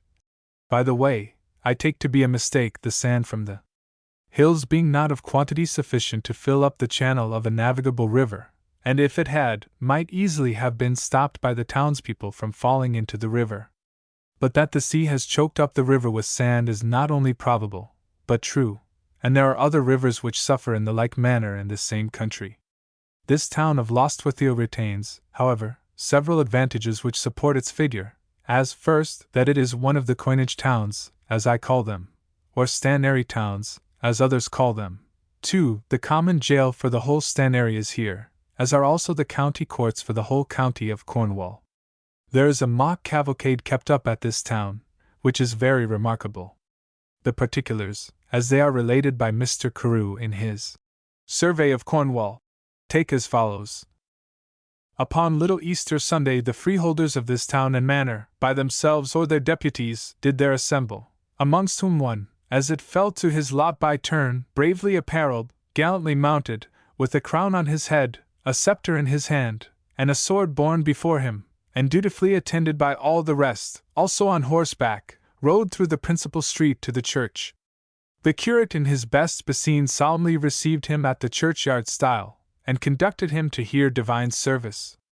After which he repaired, with the same pomp, to a house provided for that purpose, made a feast to his attendants, kept the tables and himself, and was served with kneeling assay and all other rites due to the estate of a prince, with which dinner the ceremony ended, and every man returned home again. The pedigree of this usage is derived from so many descents of ages that the cause and author outreach the remembrance. Howbeit, these circumstances afford a conjecture that it should betoken royalties appertaining to the honour of Cornwall. Behind Foy and nearer to the coast, at the mouth of a small river which some call Low, though without any authority, there stand two towns opposite to one another bearing the name of the River Louis, that is to say, distinguished by the addition of East Louis and West Louis. These are both good trading towns, and especially fishing towns, and which is very particular, are, like Weymouth and Melcombe, in Dorsetshire, separated only by the creek or river, and yet each of them sends members to Parliament. These towns are joined together by a very beautiful and stately stone bridge having 15 arches. East Louis was the ancient corporation of the two, and for some ages ago the greater and more considerable town. But now they tell us West Louis is the richest, and has the most ships belonging to it. Were they put together, they would make a very handsome seaport town. They have a great fishing trade here, as well for supply of the country as for merchandise, and the towns are not despisable. But as to sending 4 members to the British Parliament, which is as many as the City of London chooses, that, I confess, seems a little scandalous, but to whom, is none of my business to inquire. Passing from hence, and ferrying over Foy River or the River Foweth, call it as you please, we come into a large country without many towns in it of note, but very well furnished with gentlemen's seats, and a little higher up with tin works. The sea making several deep bays here, they who travel by land are obliged to go higher into the country to pass above the water, especially at Treworth Bay, which lies very broad, above 10 miles within the country, which passing at Treworth, a town of no great note, though the bay takes its name from it, the next inlet of the sea is the famous firth or inlet called Falmouth Haven. It is certainly, next to Milford Haven in South Wales, the fairest and best road for shipping that is in the whole Isle of Britain, whether be considered the depth of water for above 20 miles within land, the safety of riding, sheltered from all kind of winds or storms, the good anchorage, and the many creeks, all navigable, where ships may run in and be safe, so that the like is nowhere to be found. There are 6 or 7 very considerable places upon this haven and the rivers from it, viz., Graham Pound, Tregony, Truro, Penryn, Falmouth, St. Mawes, and Pendennis. The three first of these send members to Parliament. The town of Falmouth, as big as all the three, and richer than 10 of them, sends none, which imports no more than this, that Falmouth itself is not of so great antiquity as to its rising as those other towns are, and yet the whole haven takes its name from Falmouth, too, unless, as some think, the town took its name from the haven, which, however, they give no authority to suggest.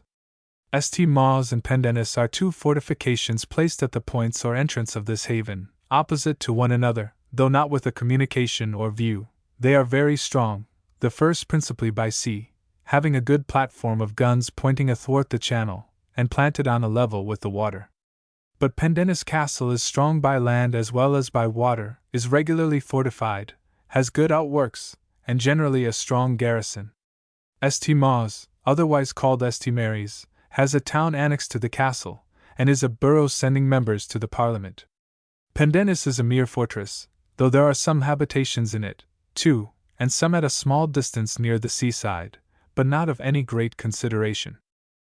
The town of Falmouth is by much the richest and best trading town in this county, though not so ancient as its neighbour town of Truro, and indeed is in some things obliged to acknowledge the seniority, namely, that in the corporation of Truro the person whom they choose to be their mayor of Truro is also mayor of Falmouth, of course.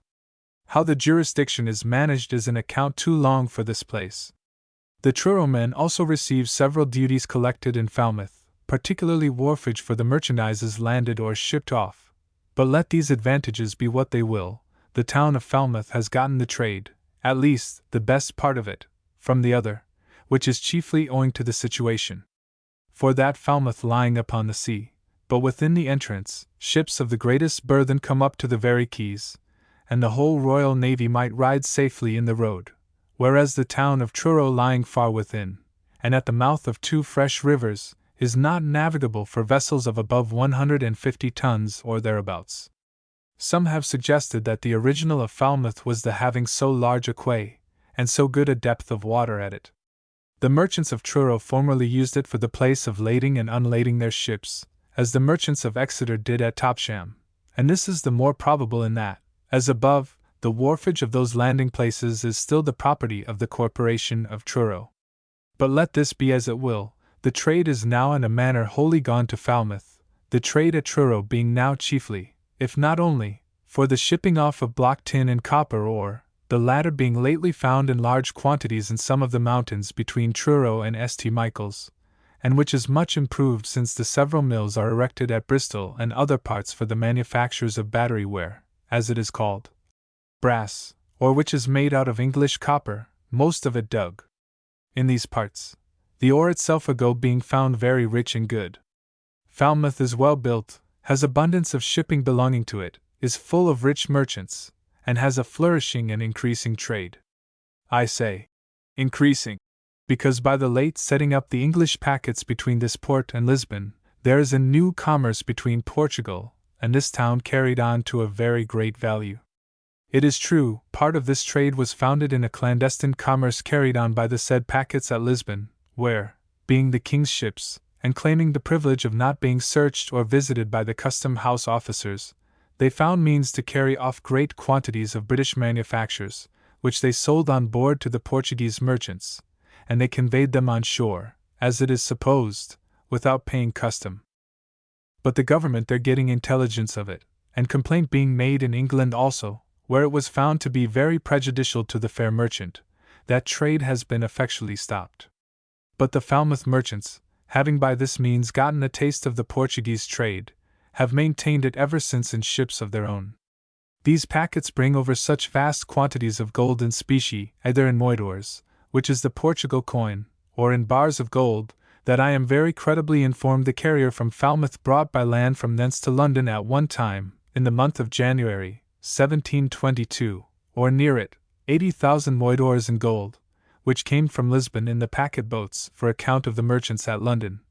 and that it was attended with a guard of 12 horsemen well armed, for which the said carrier had half per cent for his hazard.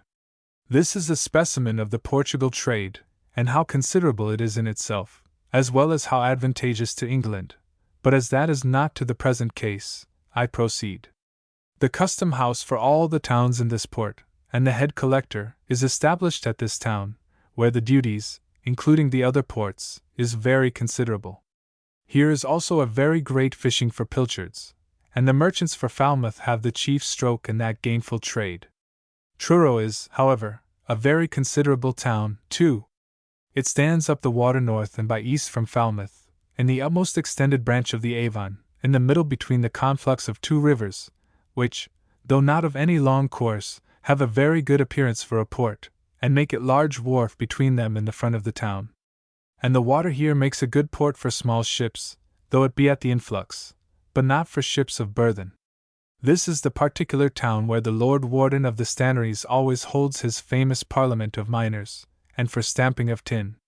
The town is well built, but shows that it has been much fuller, both of houses and inhabitants, than it is now, nor will it probably ever rise while the town of Falmouth stands where it does,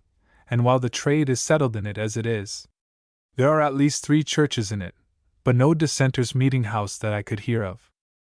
Tregony is upon the same water northeast from Falmouth, distance about 15 miles from it, but is a town of very little trade, nor, indeed, have any of the towns, so far within the shore, notwithstanding the benefit of the water, any considerable trade but what is carried on under the merchants of Falmouth or Truro.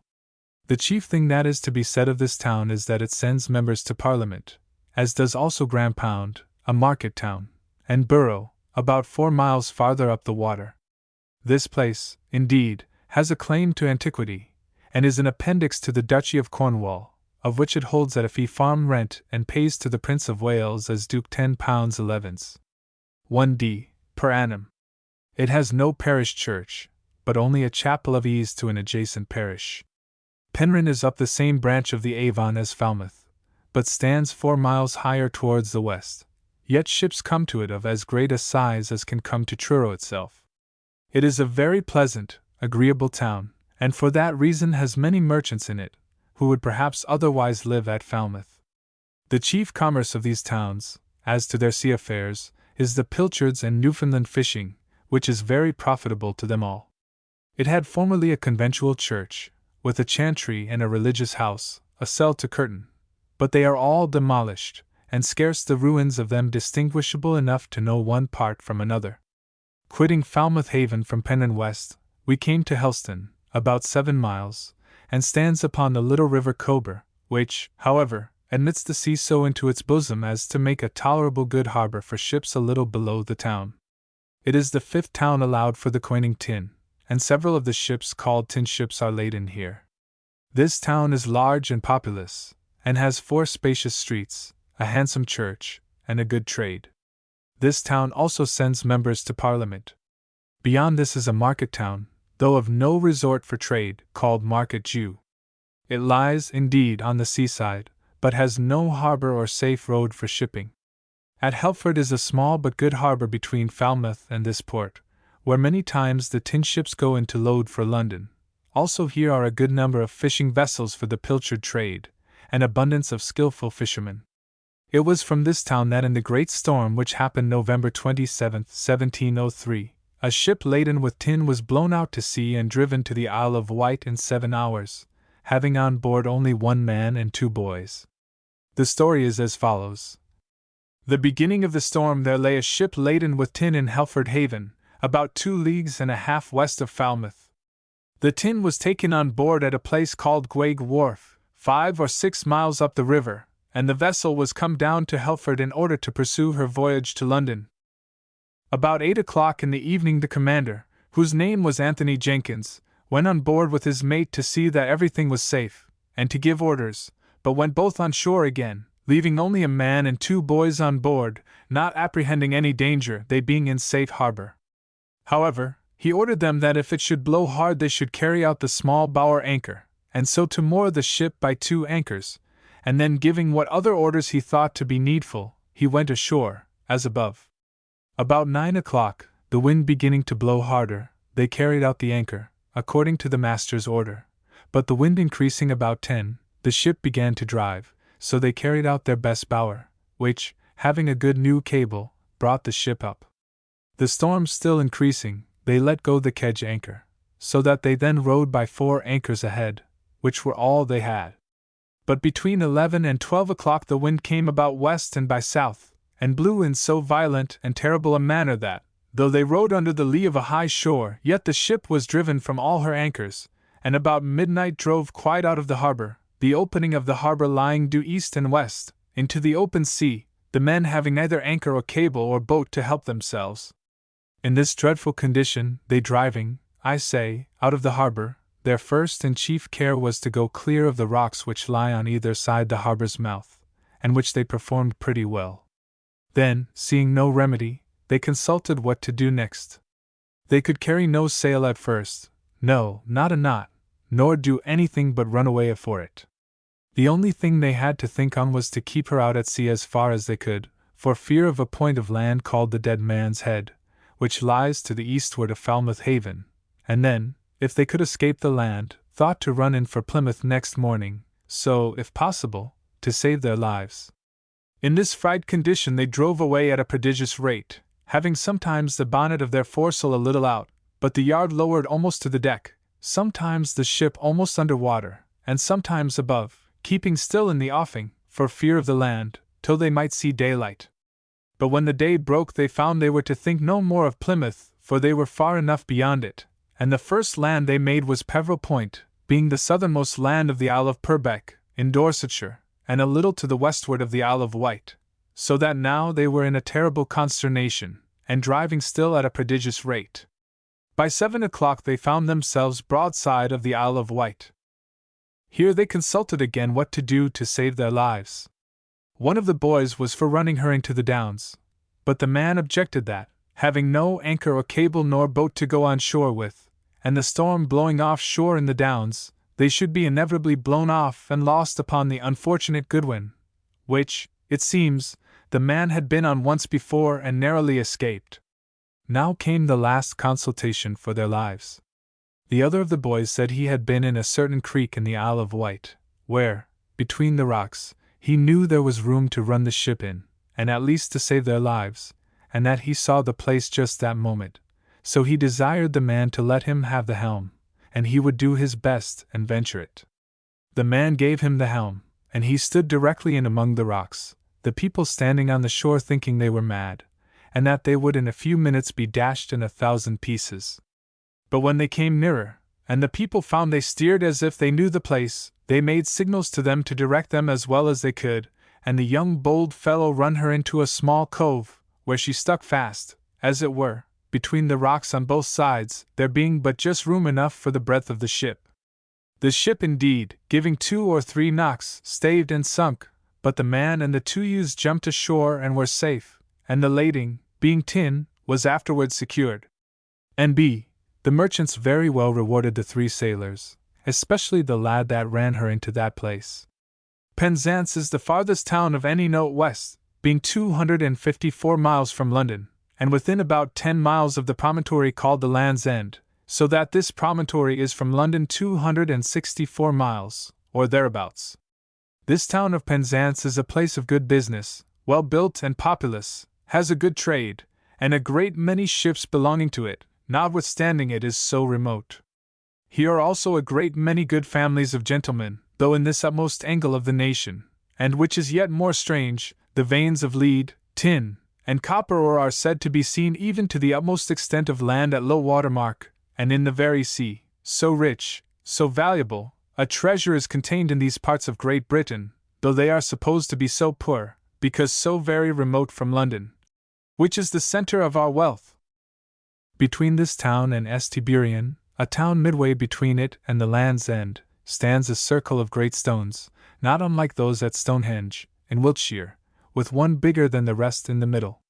They stand about 12 feet asunder, but have no inscription, either does tradition offer to leave any part of their history upon record, as whether it was a trophy or a monument of burial, or an altar for worship, or what else, so that all that can be learned of them is that here they are.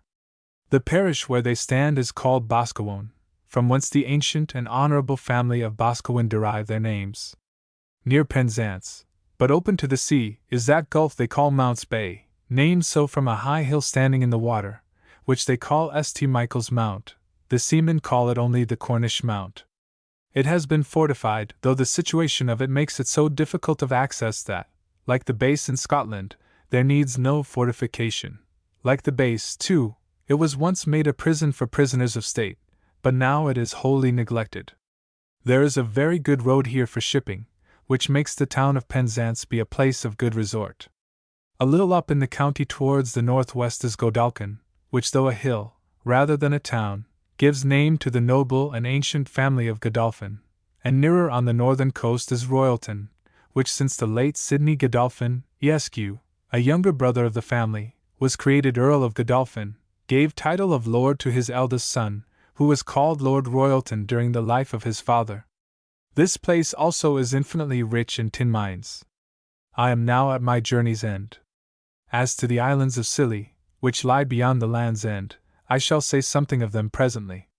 I must now return sur mes pas, as the French call it, though not literally so, for I shall not come back the same way I went. But as I have coasted the south shore to the Land's End, I shall come back by the north coast, and my observations in my return will furnish very well materials for another letter. Appendix to Land's End. I have ended this account at the utmost extent of the island of Great Britain West, without visiting those excrescences of the island, as I think I may call them, viz., the rocks of Scilly, of which what is most famous is their infamy or reproach, namely, how many good ships are almost continually dashed in pieces there, and how many brave lives lost, in spite of the mariner's best skill, or the lighthouses and other sea marks' best notice. These islands lie so in the middle between the two vast openings of the North and South Narrow Seas, or, as the sailors call them, the Bristol Channel, and the Channel, so called by way of eminence, that it cannot, or perhaps never will, be avoided but that several ships in the dark of the night and in stress of weather, may, by being out in their reckonings, or other unavoidable accidents, mistake, and if they do, they are sure, as the sailors call it, to run, bump ashore, upon Scilly, where they find no quarter among the breakers, but are beat to pieces without any possibility of escape. One can hardly mention the bishop and his clerks, as they are called, or the rocks of Scilly, without letting fall a tear to the memory of Sir Cloudesley Shovel and all the gallant spirits that were with him, at one blow and without a moment's warning dashed into a state of immortality, the admiral, with 3 men of war, and all their men, running upon these rocks right afore the wind, and in a dark night, being lost there, and not a man saved. But all our annals and histories are full of this, so I need say no more. They tell us of 11 sail of merchant ships homeward bound, and richly laden from the southward, who had the like fate in the same place a great many years ago, and that some of them coming from Spain, and having a great quantity of bullion or pieces of 8 on board, the money frequently drives on shore still, and that in good quantities, especially after stormy weather. This may be the reason why, as we observed during our short stay here, several mornings after it had blown something hard in the night, the sands were covered with country people running to and fro to see if the sea had cast up anything of value. This the seamen call going a-shoring, and it seems they do often find good purchase. Sometimes also dead bodies are cast up here, the consequence of shipwrecks among those fatal rocks and islands, as also broken pieces of ships, casks, chests, and almost everything that will float or roll on shore by the surges of the sea. Nor is it seldom that the voracious country people scuffle and fight about the right to what they find, and that in a desperate manner, so that this part of Cornwall may truly be said to be inhabited by a fierce and ravenous people. For they are so greedy, and eager for the prey, that they are charged with strange, bloody, and cruel dealings, even sometimes with one another, but especially with poor distressed seamen when they come on shore by force of a tempest, and seek help for their lives, and where they find the rooks themselves not more merciless than the people who range about them for their prey. Here, also, as a farther testimony of the immense riches which have been lost at several times upon this coast, we found several engineers and projectors, some with one sort of diving engine, and some with another, some claiming such a wreck, and some such and such others, where they alleged they were assured there were great quantities of money, and strange unprecedented ways were used by them to come at it, some, I say, with one kind of engine, and some another, and though we thought several of them very strange impracticable methods, yet I was assured by the country people that they had done wonders with them under water, and that some of them had taken up things of great weight, and in a great depth of water. Others had split open the wrecks they had found in a manner one would have thought not possible to be done so far under water, and had taken out things from the very holds of the ships.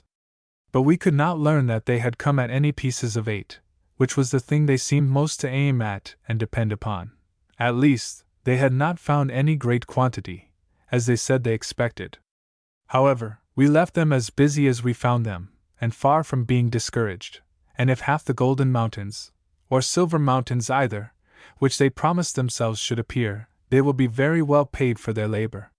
From the tops of the hills on this extremity of the land you may see out into that they call the chops of the Channel, which, as it is the greatest inlet of commerce, and the most frequented by merchant ships of any place in the world, so one seldom looks out to seaward but something new presents, that is to say, of ships passing or repassing, either on the great or lesser channel.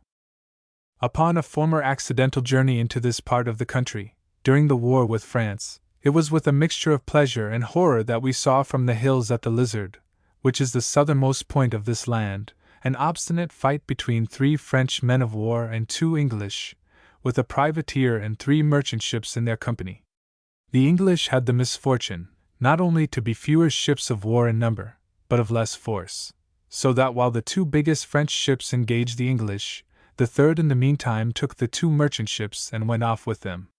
As to the Picaroon or privateer, she was able to do little in the matter, not daring to come so near the men of war as to take a broadside, which her thin sides would not have been able to bear, but would have sent her to the bottom at once, so that the English men of war had no assistance from her, nor could she prevent the taking the 2 merchant ships. Yet we observed that the English captains managed their fight so well, and their seamen behaved so briskly, that in about 3 hours both the Frenchmen stood off, and being sufficiently banged, let us see that they had no more stomach to fight, after which the English, having damage enough, too, no doubt, stood away to the eastward, as we supposed, to refit.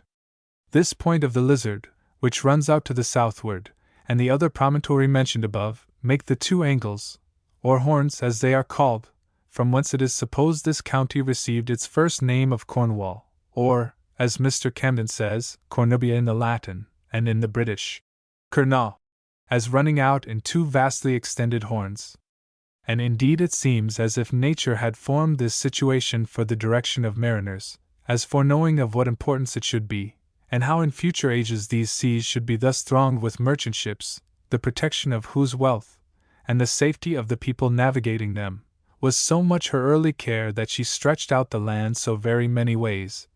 and extended the points and promontories so far and in so many different places into the sea, that the land might be more easily discovered at a due distance, which way soever the ships should come. Nor is the Lizard Point less useful, though not so far west, than the other, which is more properly called the Land's End, but if we may credit our mariners, it is more frequently first discovered from the sea.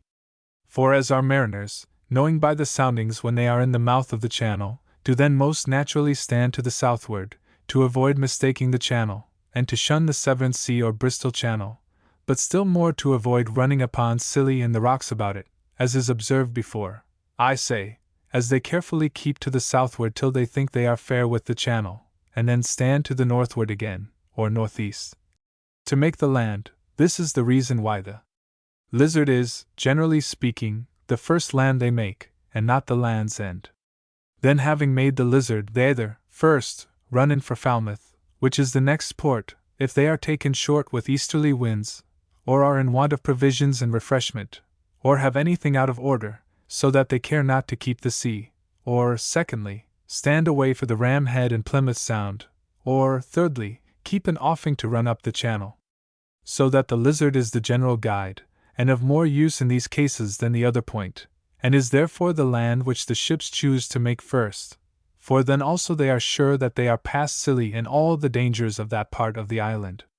Nature has fortified this part of the island of Britain in a strange manner, and so, as is worth a traveller's observation, as if she knew the force and violence of the mighty ocean which beats upon it, and which, indeed, if the land was not made firm in proportion, could not withstand, but would have been washed away long ago.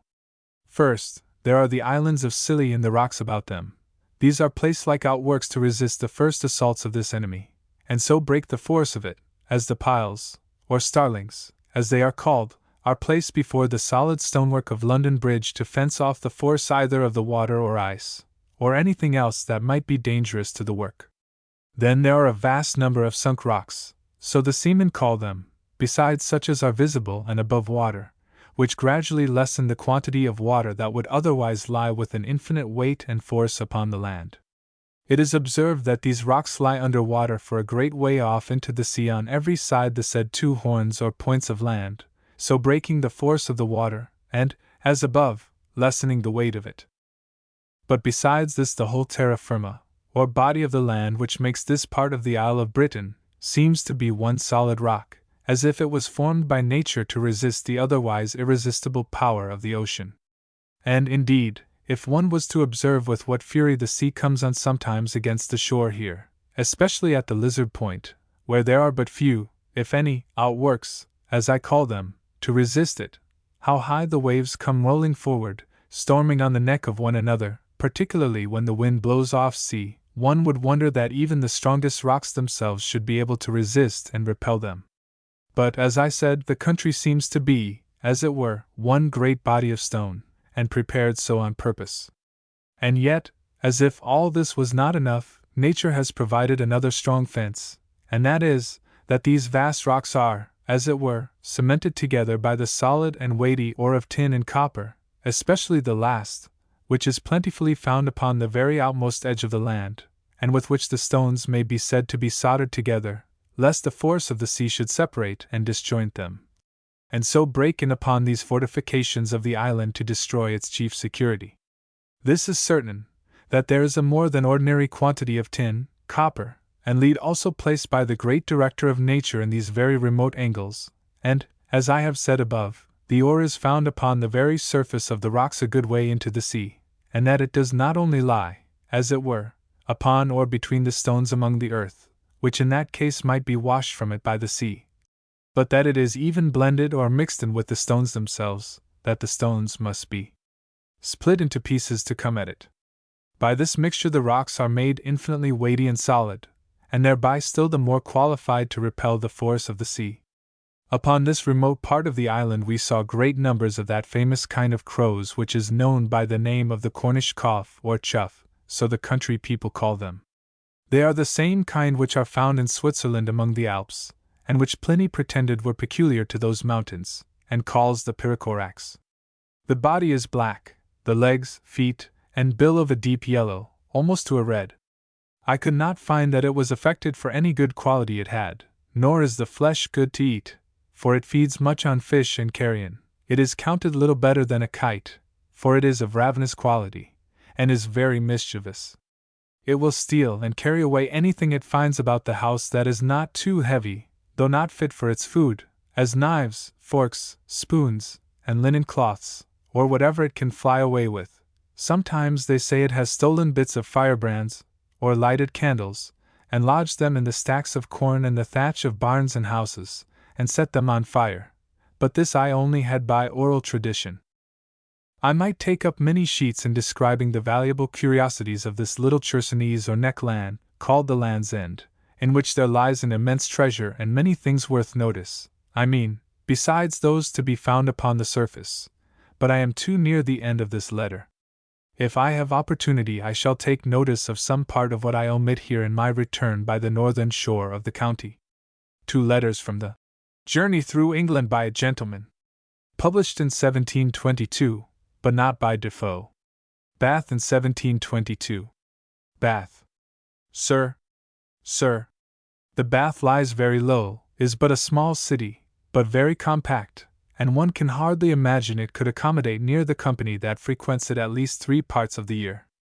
I have been told of 8,000 families there at a time, some for the benefit of drinking its hot waters, others for bathing, and others for diversion and pleasure, of which, I must say, it affords more than any public place of that kind in Europe. I told you in my former letters that Epsom and Tunbridge do not allow visiting, the companies there meet only on the walks. But here visits are received and returned, assemblies and balls are given, and parties at play in most houses every night, to which one Mr. Nash hath for many years contributed very much.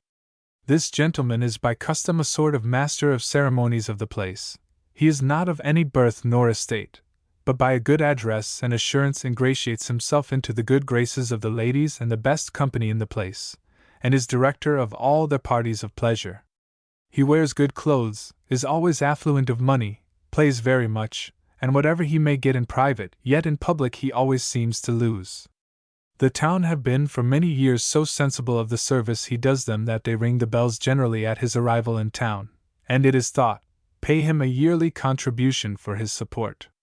In the morning early the company of both sexes meet at the pump, in a great hall enrailed, to drink the waters and saunter about till prayer time, or divert themselves by looking on those that are bathing in the bath. Most of the company go to church in the morning in dishabille, and then go home to dress for the walks before dinner. The walks are behind the church, spacious and well shaded, planted round with shops filled with everything that contributes to pleasure, and at the end a noble room for gaming, from whence there are hanging stairs to a pretty garden for everybody that pays for the time they stay, to walk in. I have often wondered that the physicians of these places prescribed gaming to their patients, in order to keep their minds free from business and thought, that their waters on an undisturbed mind may have the greater effect, when indeed one cross throw at play must sour a man's blood more than 10 glasses of water will sweeten, especially for such great sums as they throw for every day at Bath. The King and Queen's baths, which have a communication with one another, are the baths which people of common rank go into promiscuously, and indeed everybody, except the first quality. The way of going into them is very comical. A chair with a couple of chairmen come to your bedside, lie in what story you will, and there strip you, and give you their dress without your shift, and wrapping you up in blankets carry you to the bath. When you enter the bath, the water seems very warm, and the heat much increases as you go into the Queen's bath, where the great spring rises. On a column erected over the spring is an inscription of the first finder out of these springs, in the following words, that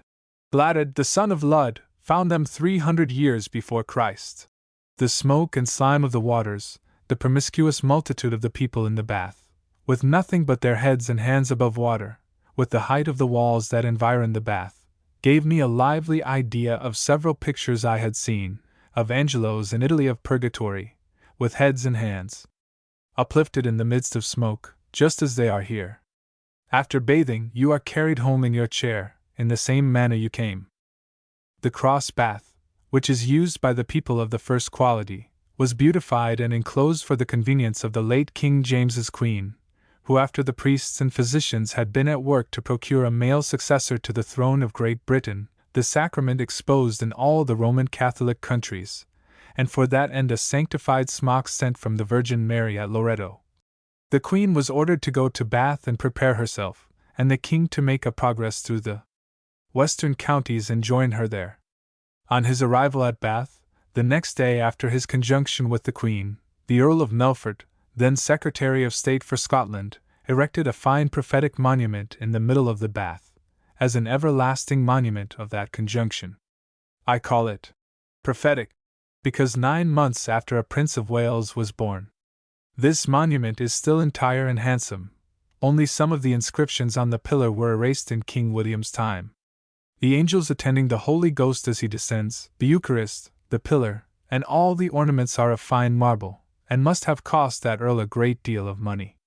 He was second son to Drummond, Earl of Perth, in North Britain, and was deputy governor of the Castle of Edinburgh when the Duke and Duchess of York came to Scotland, in King Charles II's time. He was a handsome gentleman, with a good address, and went into all the measures of that court, and at all their balls generally danced with the Duchess, who, on their accession to the throne, sent for him up to London, made him Secretary of State for Scotland, created him Earl of Melfort, and Knight of the Order of St. Andrew. His elder brother was also made Chancellor and Governor of Scotland.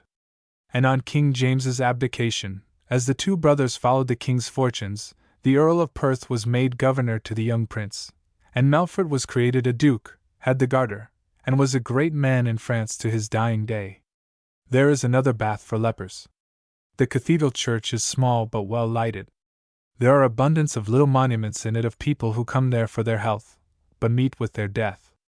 These waters have a wonderful influence on barren ladies, who often prove with child even in their husband's absence, who must not come near them till their bodies are prepared.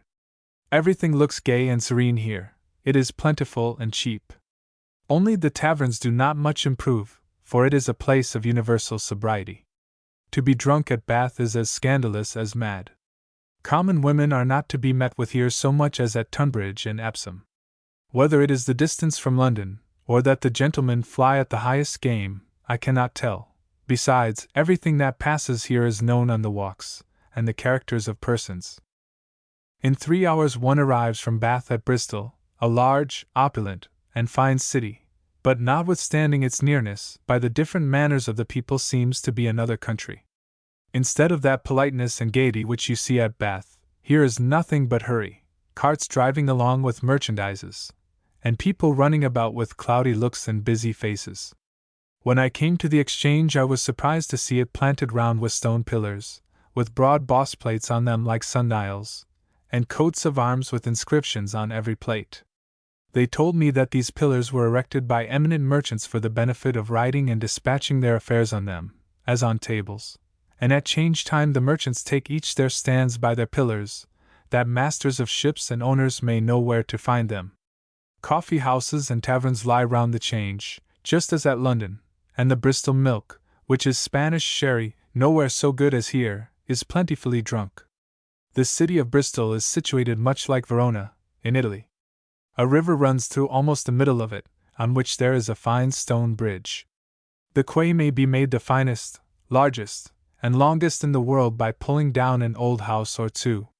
Behind the quay is a very noble square, as large as that of Soho in London, in which is kept the custom house, and most of the eminent merchants who keep their coaches reside here.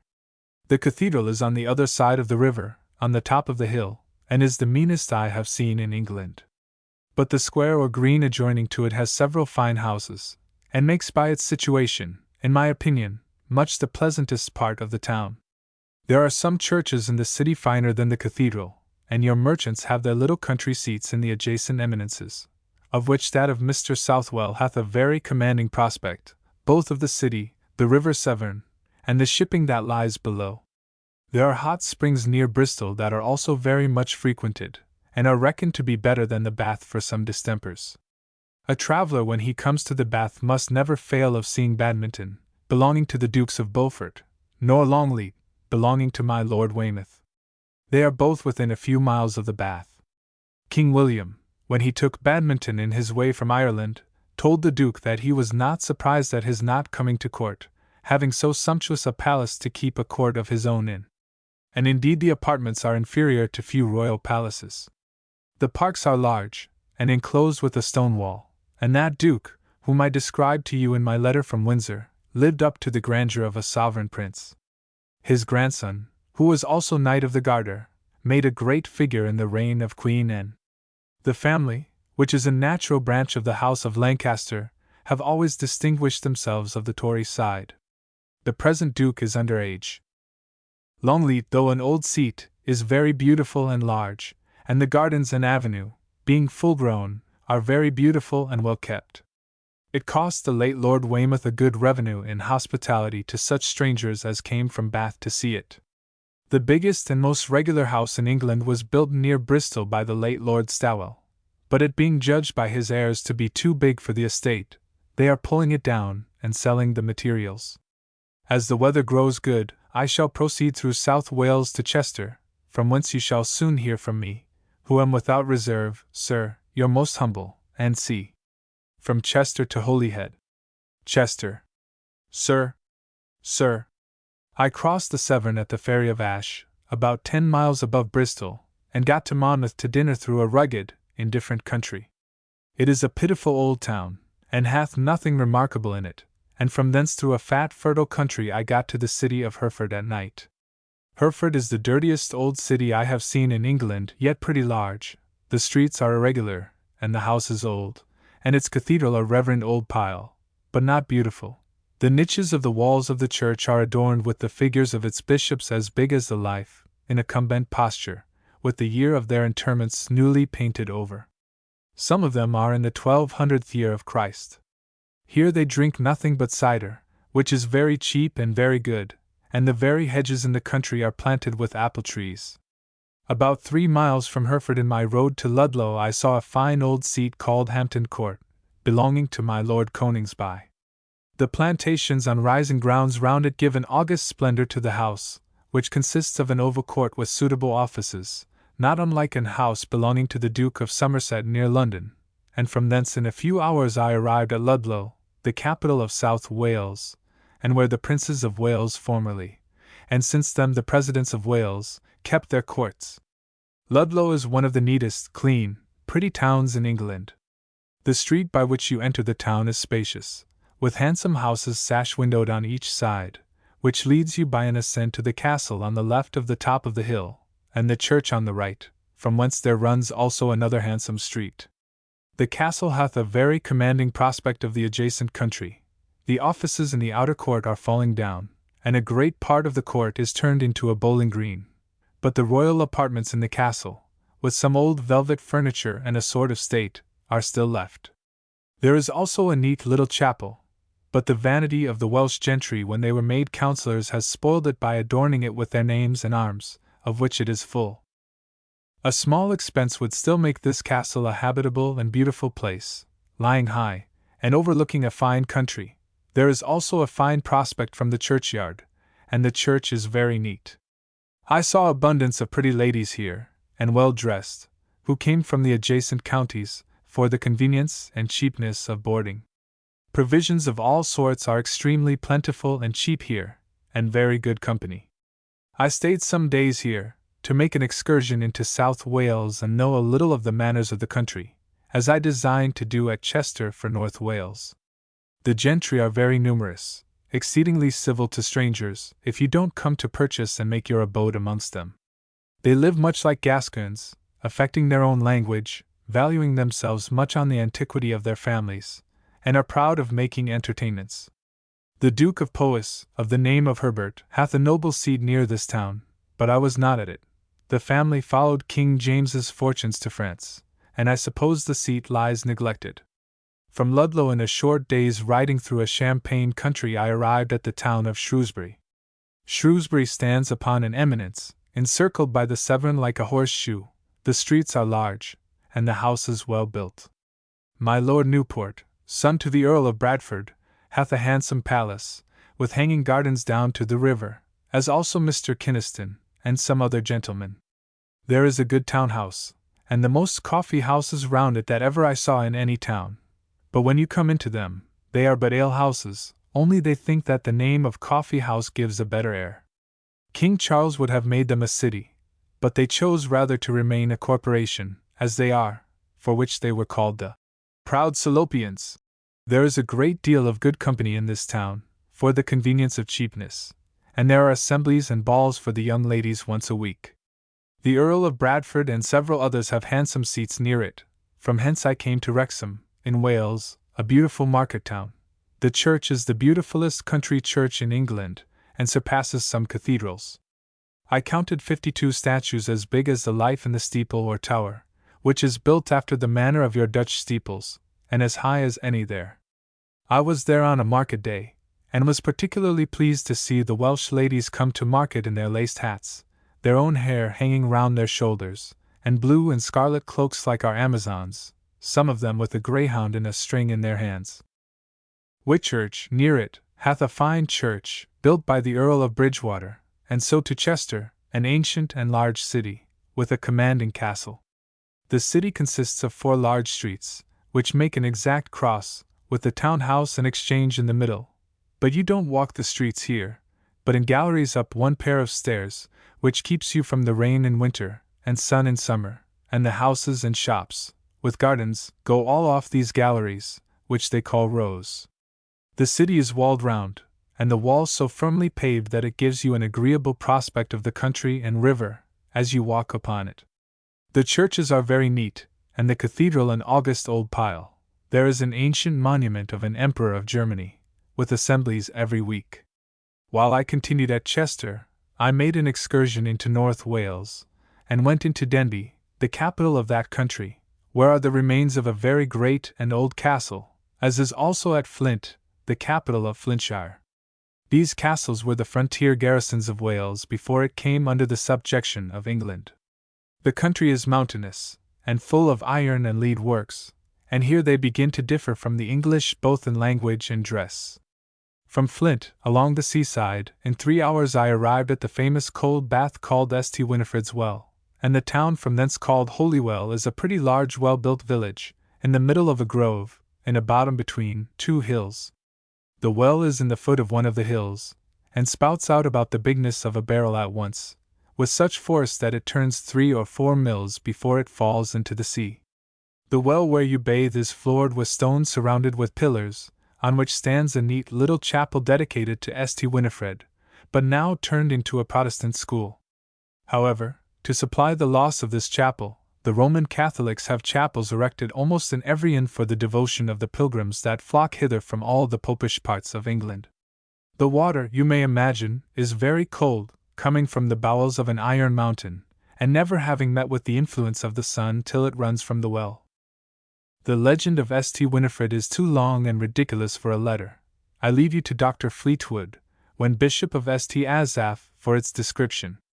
I will only tell you, in 2 words, that this St. Winifred was a beautiful damsel that lived on the top of the hill, that a prince of the country fell deeply in love with her, that coming one day when her parents were abroad, and she resisting his passion, turned into rage, and as she was flying from him cut off her head, which rolled down the hill with her body, and at the place where it stopped gushed out this well of water.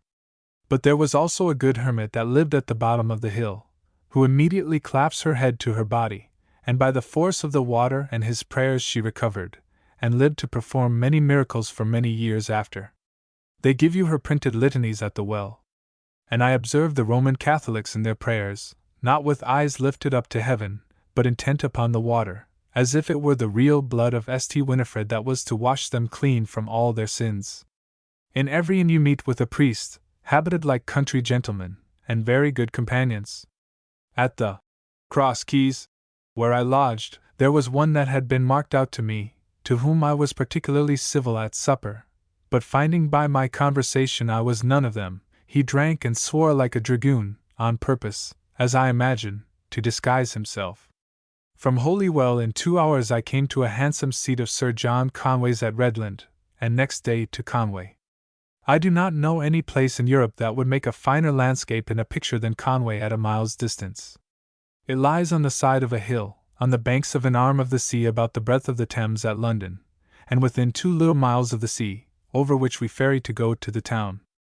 The town is walled round, with 30 watchtowers at proper distances on the walls, and the castle with its towers, being very white, makes an august show at a distance, being surrounded with little hills on both sides of the bay or river, covered with wood. But when you cross the ferry and come into the town, there is nothing but poverty and misery. The castle is a heap of rubbish uncovered, and these towers on the walls only standing vestiges of what Wales was when they had a prince of their own. They speak all Welsh here, and if a stranger should lose his way in this county of Carnarvon, it is 10 to 1 if he meets with any one that has English enough to set him right. The people are also naturally very surly, and even if they understand English, if you ask them a question their answer is, "Dame Salsnack," or, "I cannot speak Saxon or English." Their Bibles and prayer books are all printed in Welsh in our character, so that an Englishman can read their language, although he doth not understand a word of it.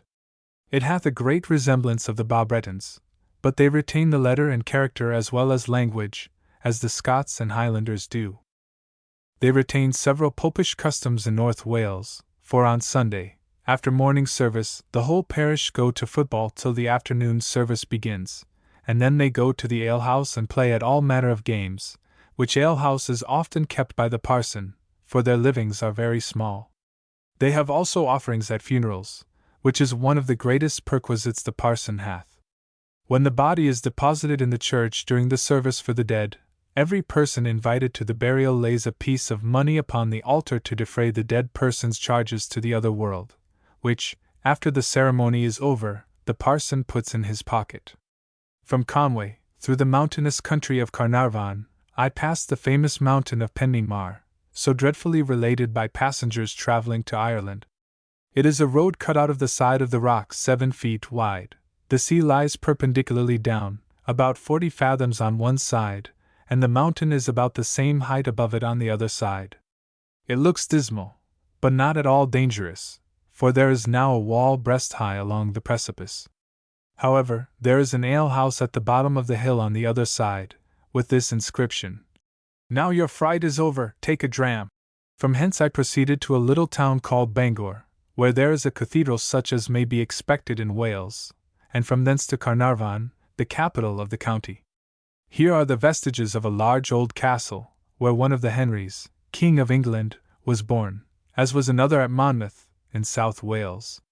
For the Welsh were so hard to be reconciled to their union with England at first, it was thought policy to send our queens to Lyon there, to make our princes Welshmen born, and that way ingratiate the inhabitants to their subjection to a prince born in their own country. And for that reason our kings to this day wear a leek, the badge of Wales, on St. David's Day, the patron of this country, as they do the Order of the Thistle on St. Andrew's Day, the patron of Scotland. Carnarvon is a pretty little town, situated in the bottom of a bay, and might be a place of good trade, if the country afforded a consumption. The sea flows quite round from Bangor to Carnarvon Bay, which separates Anglesey from the rest of Wales, and makes it an island. Beaumaris, the capital of the island, hath been a flourishing town. There are still 2 very good streets, and the remains of a very large castle. The Lord Bulkeley hath a noble ancient seat planted with trees on the side of the hill above the town, from whence one hath a fine prospect of the bay and adjacent country. The church is very handsome, and there are some fine ancient monuments of that family, and some Knights Templars in it. The family of Bulkeley keep in their family a large silver goblet, with which they entertain their friends, with an inscription round relating to the royal family when in distress, which is often remembered by the neighbouring gentry, whose affections run very much that way all over Wales. I went from hence to Glengony, the ancient residence of Owen Tudor, but now belongs to the Bulkeleys, and to be sold. It is a good old house, and I believe never was larger.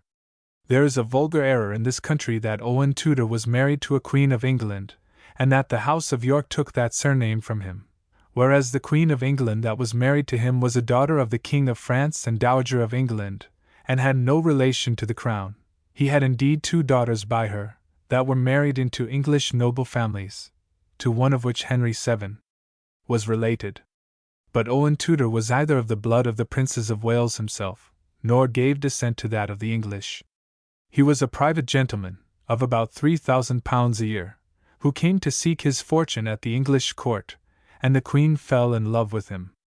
I was invited to a cock match some miles from Glengony, where were above 40 gentlemen, most of them of the names of Owen, Parry, and Griffith. They fought near 20 battles, and every battle a cock was killed.